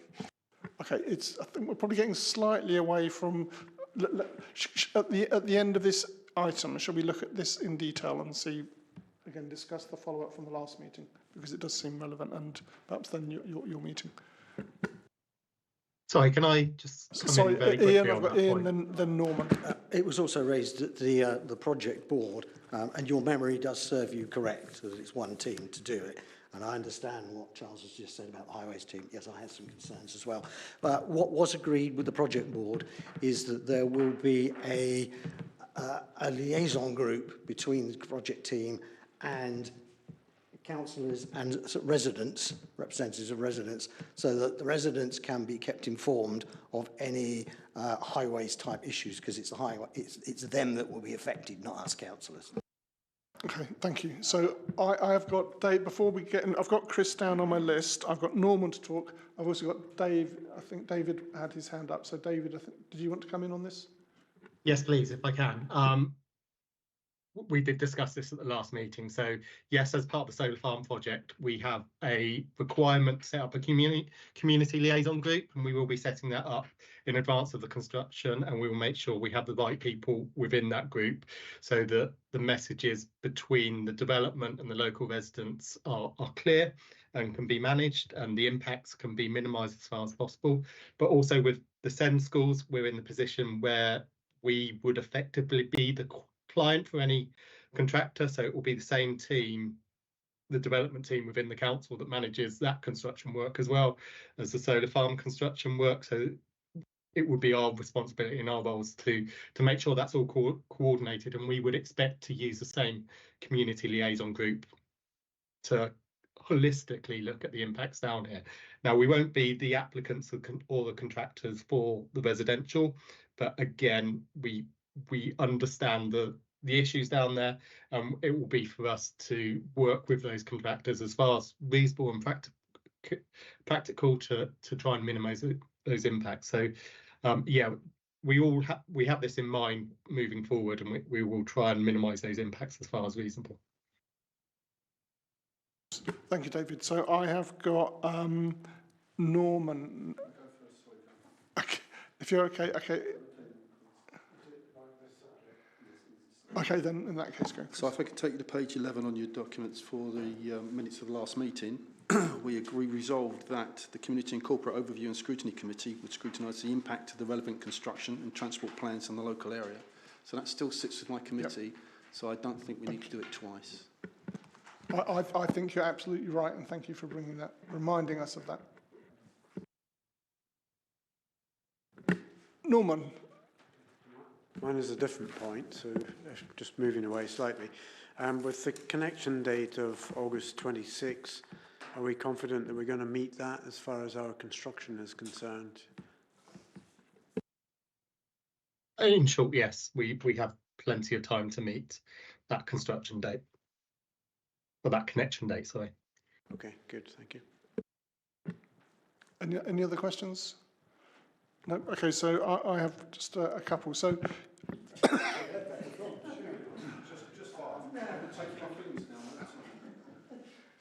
right, if you've all finished, right.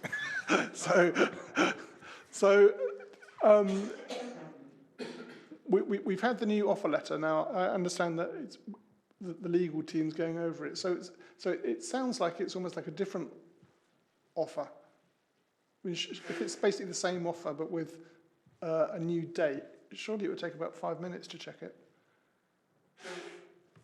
We're just doing our due diligence as we would with any offer of this kind at this moment in time.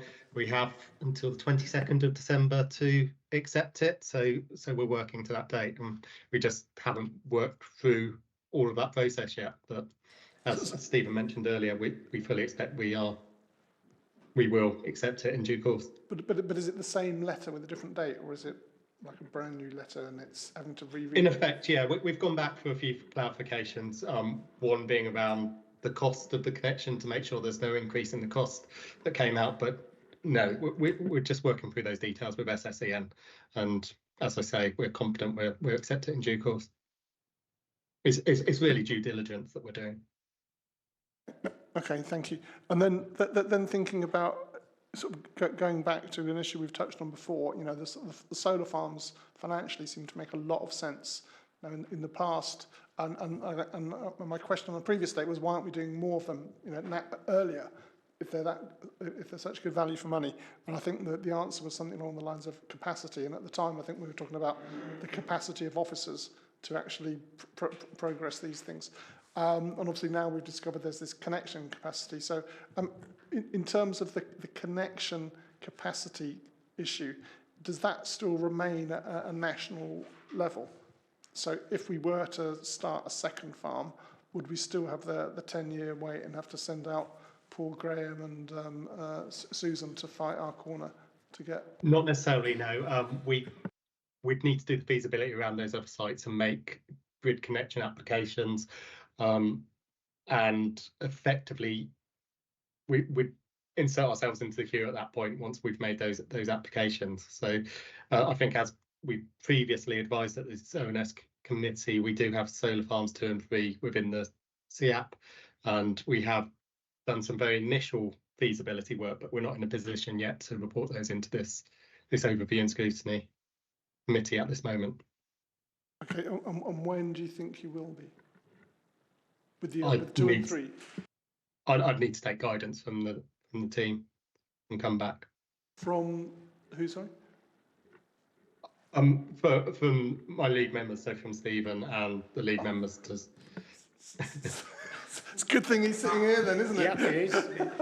I don't think we're not in the position to do it yet. I mean, obviously, if we've identified sites and we're confident they're the right sites, they will almost certainly have to appear in the local plan, which is emerging. How exciting. So does anybody else have any questions? No? Sure? Okay, I don't have any more questions. Really? Honestly, no. Last chance. Do we have any recommendations coming out of this? Or should we let David go? Let's let David and Resh go, and Andrew go. They don't have to stay if they're still here. Who's going to make these? Yeah. So thank you, Resh, and thank you, Andrew, and thank you, David, very much. I've got to say, Dave, you look so much happier than the last meeting. He's grinning like a Cheshire cat, isn't he? Because we've got the offer. What can I say? Yeah. We didn't have it in hand last time. Okay, cheerio. Thank you. Thank you. Thanks very much. It is very good news. I think that's very good reason for David to be smiling. I think we should all be. No, it's very good news.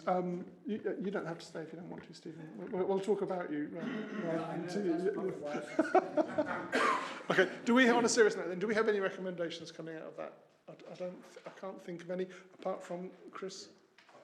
Sorry, apart from that, about the transport plans for the various things. So we were going to discuss it at the end. I think, as Chris has said, that's coming up at corporate. Are we happy to sort of leave it? When is it coming up at corporate, Chris? We've got an extremely heavy schedule.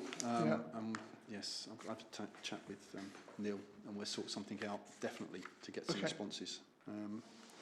But at the moment, this last meeting we've got in January, in December this year, is so top heavy that I can't squeeze it in before Christmas. Yeah, and I wouldn't expect there's too short notice for the officers as well. We're looking, it's probably aim for February or earlier, before they sign, I think.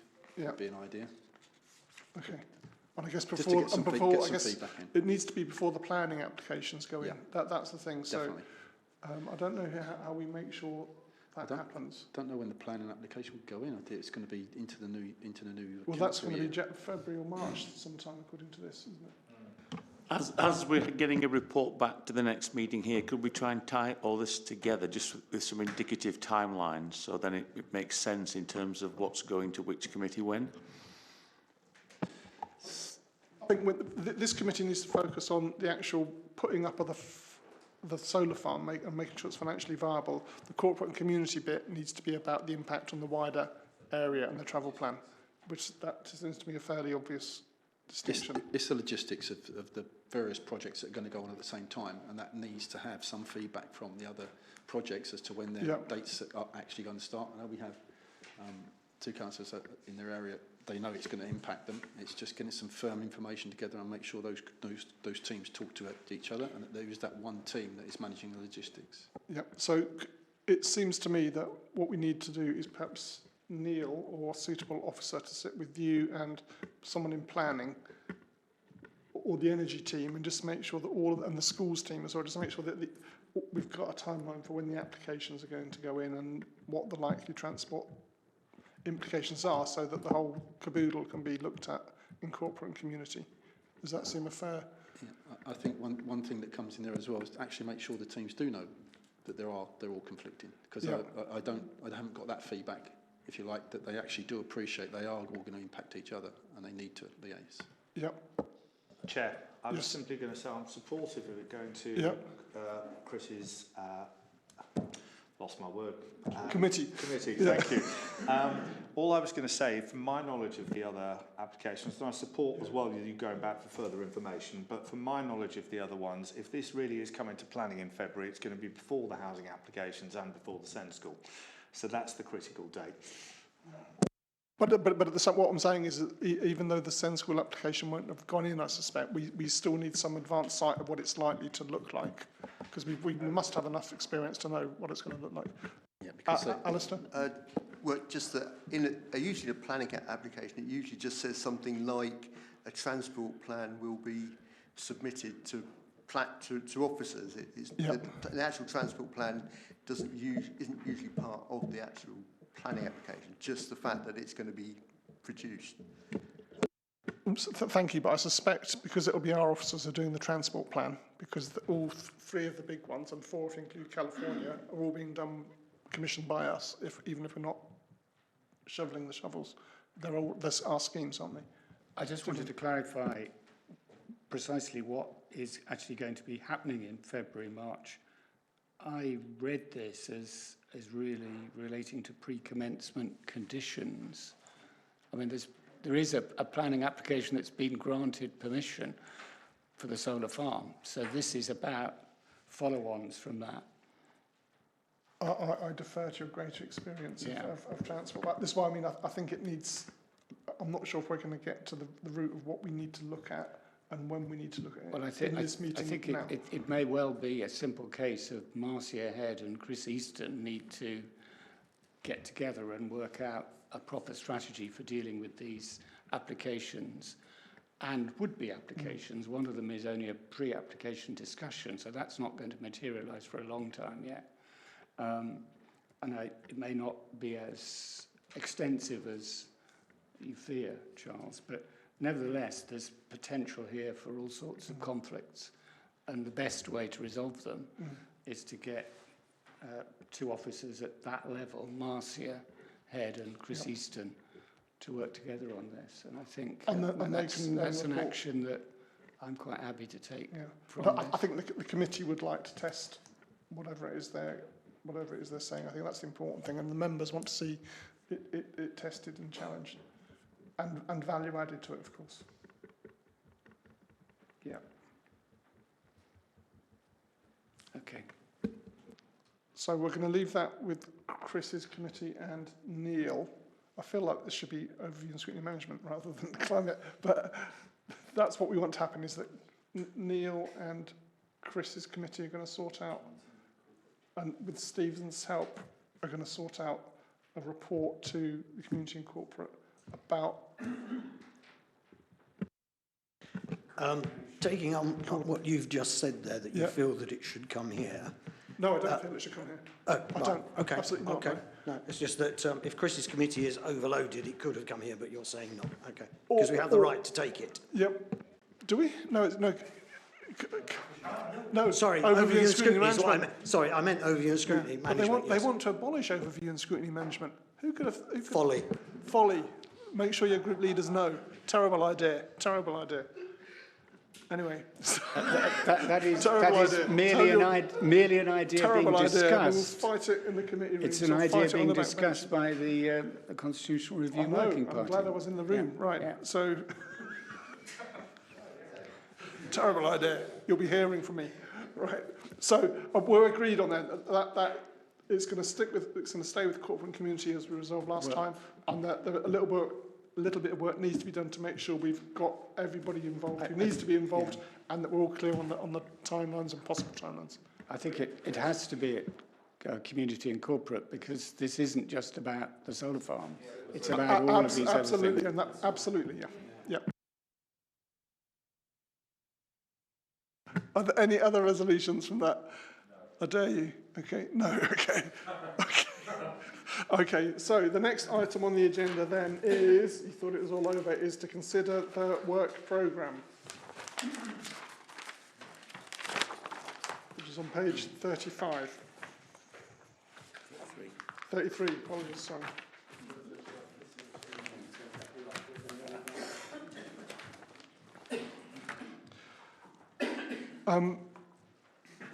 We're going to have the normal update on the solar farm. I don't think there'll be much to do, but we need to. My sort of gut feeling is that the meeting on January the 9th is too close to this one. It's less than a month, isn't it?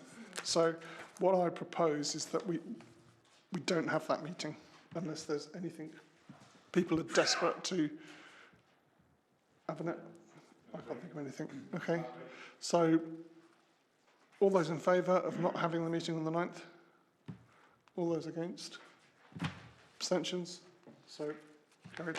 So going forward to the 29th then, we know we're going to have this, let's go to the solar farm, when we know we're going to have that. The local plan update now, Neil, did you say that we didn't think it'd be ready for the 29th? Or it should be ready? I think we're still waiting for the government's announcement on the NPPF, so that's the reason I've been given why it's not coming forwards to scrutiny for the immediate future, and obviously there'll be updates to members in due course.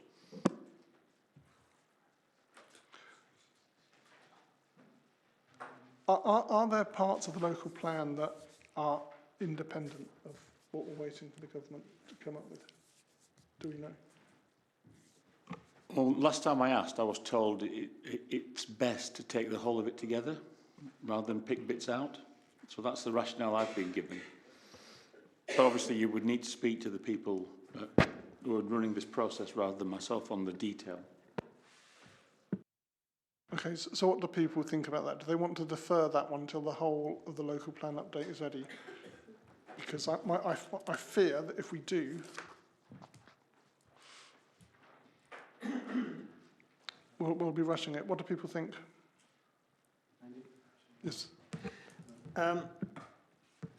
Yeah, I don't know how long it's going to be held over for, but if it does come in within the next month, officers will need a little bit of time to actually do some work on it, but then they'll want to get on, and we shouldn't miss being able to proceed further with the plan and get it before full council, simply because we've lost our slot on here.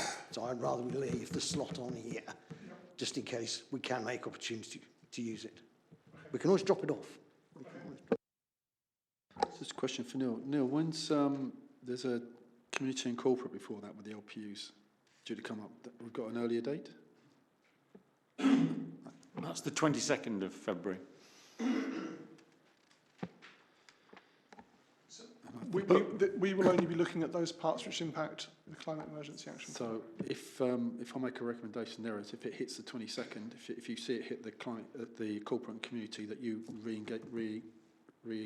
reinsert it for the 29th. If it doesn't, then it's unlikely you're going to get it for the 29th. I think consensus is we'll leave it in for the time being and see what happens. Okay, that's fine. The procurement update, we ask for an update. I think we leave that one in.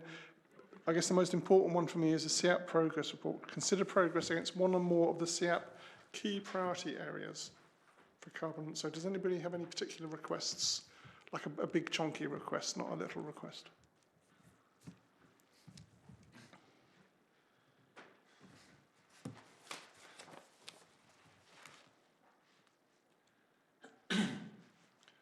would members like to consider it, and then I can email people out, and perhaps we can put out a schedule of what we've already done, and then see what we want to do.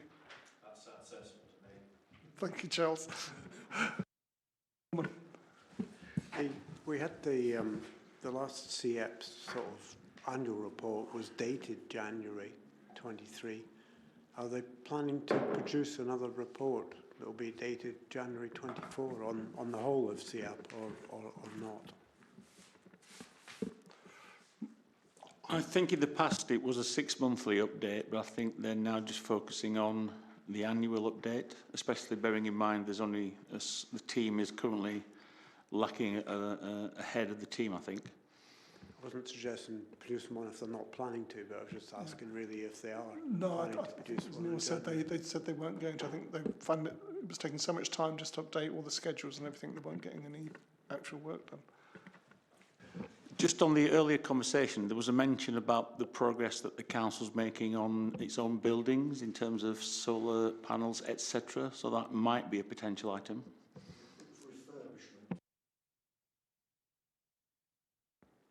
I mean, we also had the, you know, about the KPIs and the data that we were discussing. Is anything on that going to be ready by 29th of February?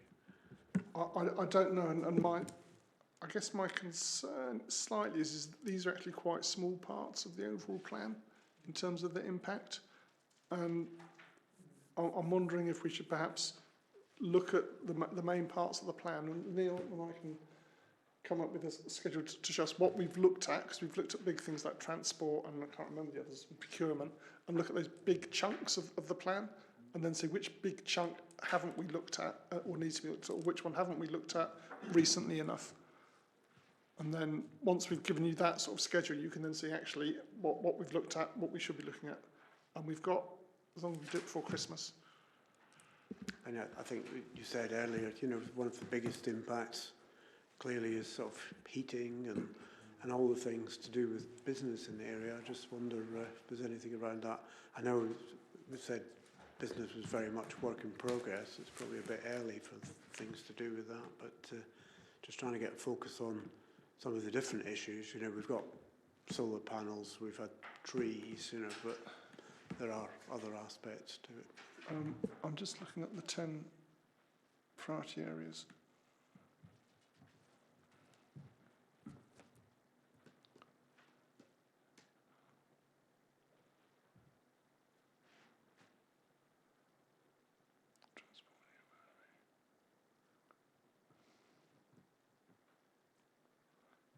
So talk amongst yourselves for a few seconds. Procurement. See, businesses doesn't really come up as a separate thing. There is retrofitting. Businesses seems to pop up under several different headings. So there's retrofitting domestic and commercial buildings. And I can't remember if we've looked at retrofitting, so that would be the obvious one.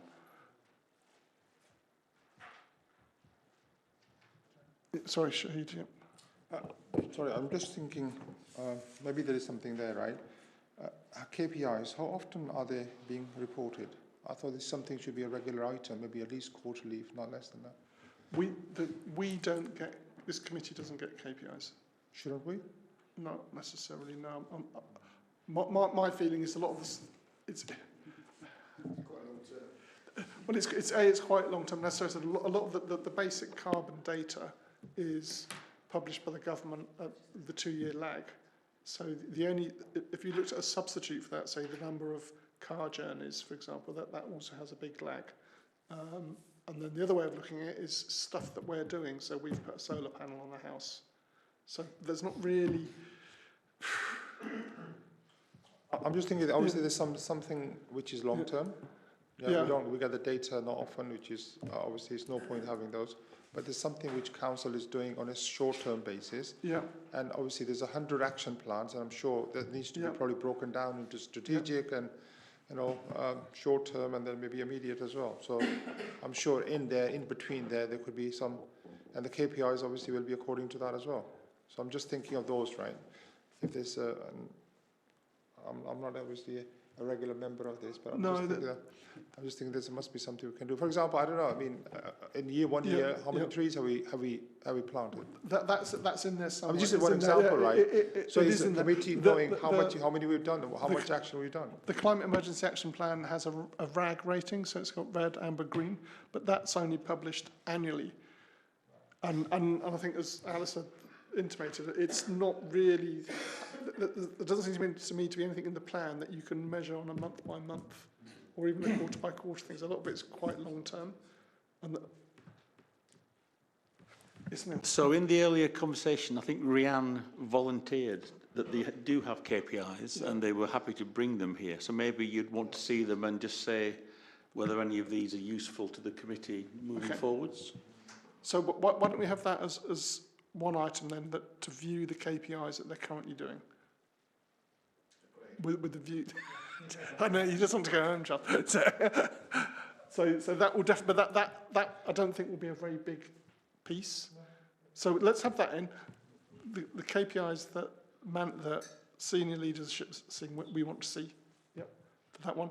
And then also we'll have a think about the bigger chunk of the CAP that we want to look at. Happy with that? And we'll send out an email and ask people. Okay, very good. Right, next item on the agenda is, I think that might be it, the Action Tracker report.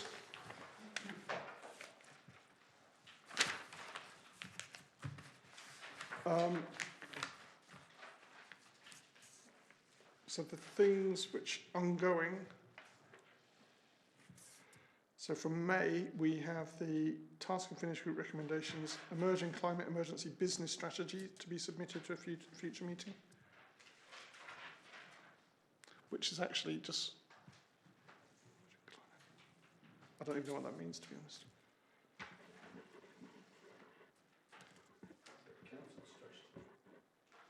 Yeah. Could we get an update on that and find out what's going on with that now? Which one? The May recommendation, emerging climate, bottom of page 35. Yeah, I think we're still waiting for that, so I can chase that up to get a time frame. Okay.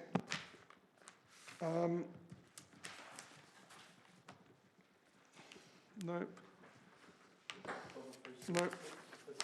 There isn't very much outstanding. The only things outstanding are the local plan update, which was down for an early 2024 update, and then the procurement update, which is coming back in 2024. And we've got that programmed in, and then that's it. There are no other, and then some stuff on the Barham Solar Farm, which has been ongoing. So there's nothing really outstanding. Cool, very good. Any questions or comments, suggestions on that? Okay, well, I think with that, we'll call the meeting to a close. Good evening, and thank you all very much for your time. I hope the viewers have enjoyed it as much as we all have. Good night.